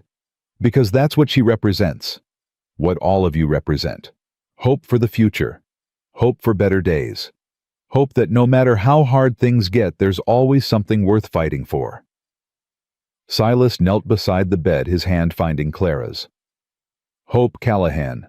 I like it. So do I, Sarah said softly. Hello, Hope. I'm your big sister. I'm going to teach you everything. The baby yawned, unimpressed by the weight of her name, and the room erupted in quiet laughter.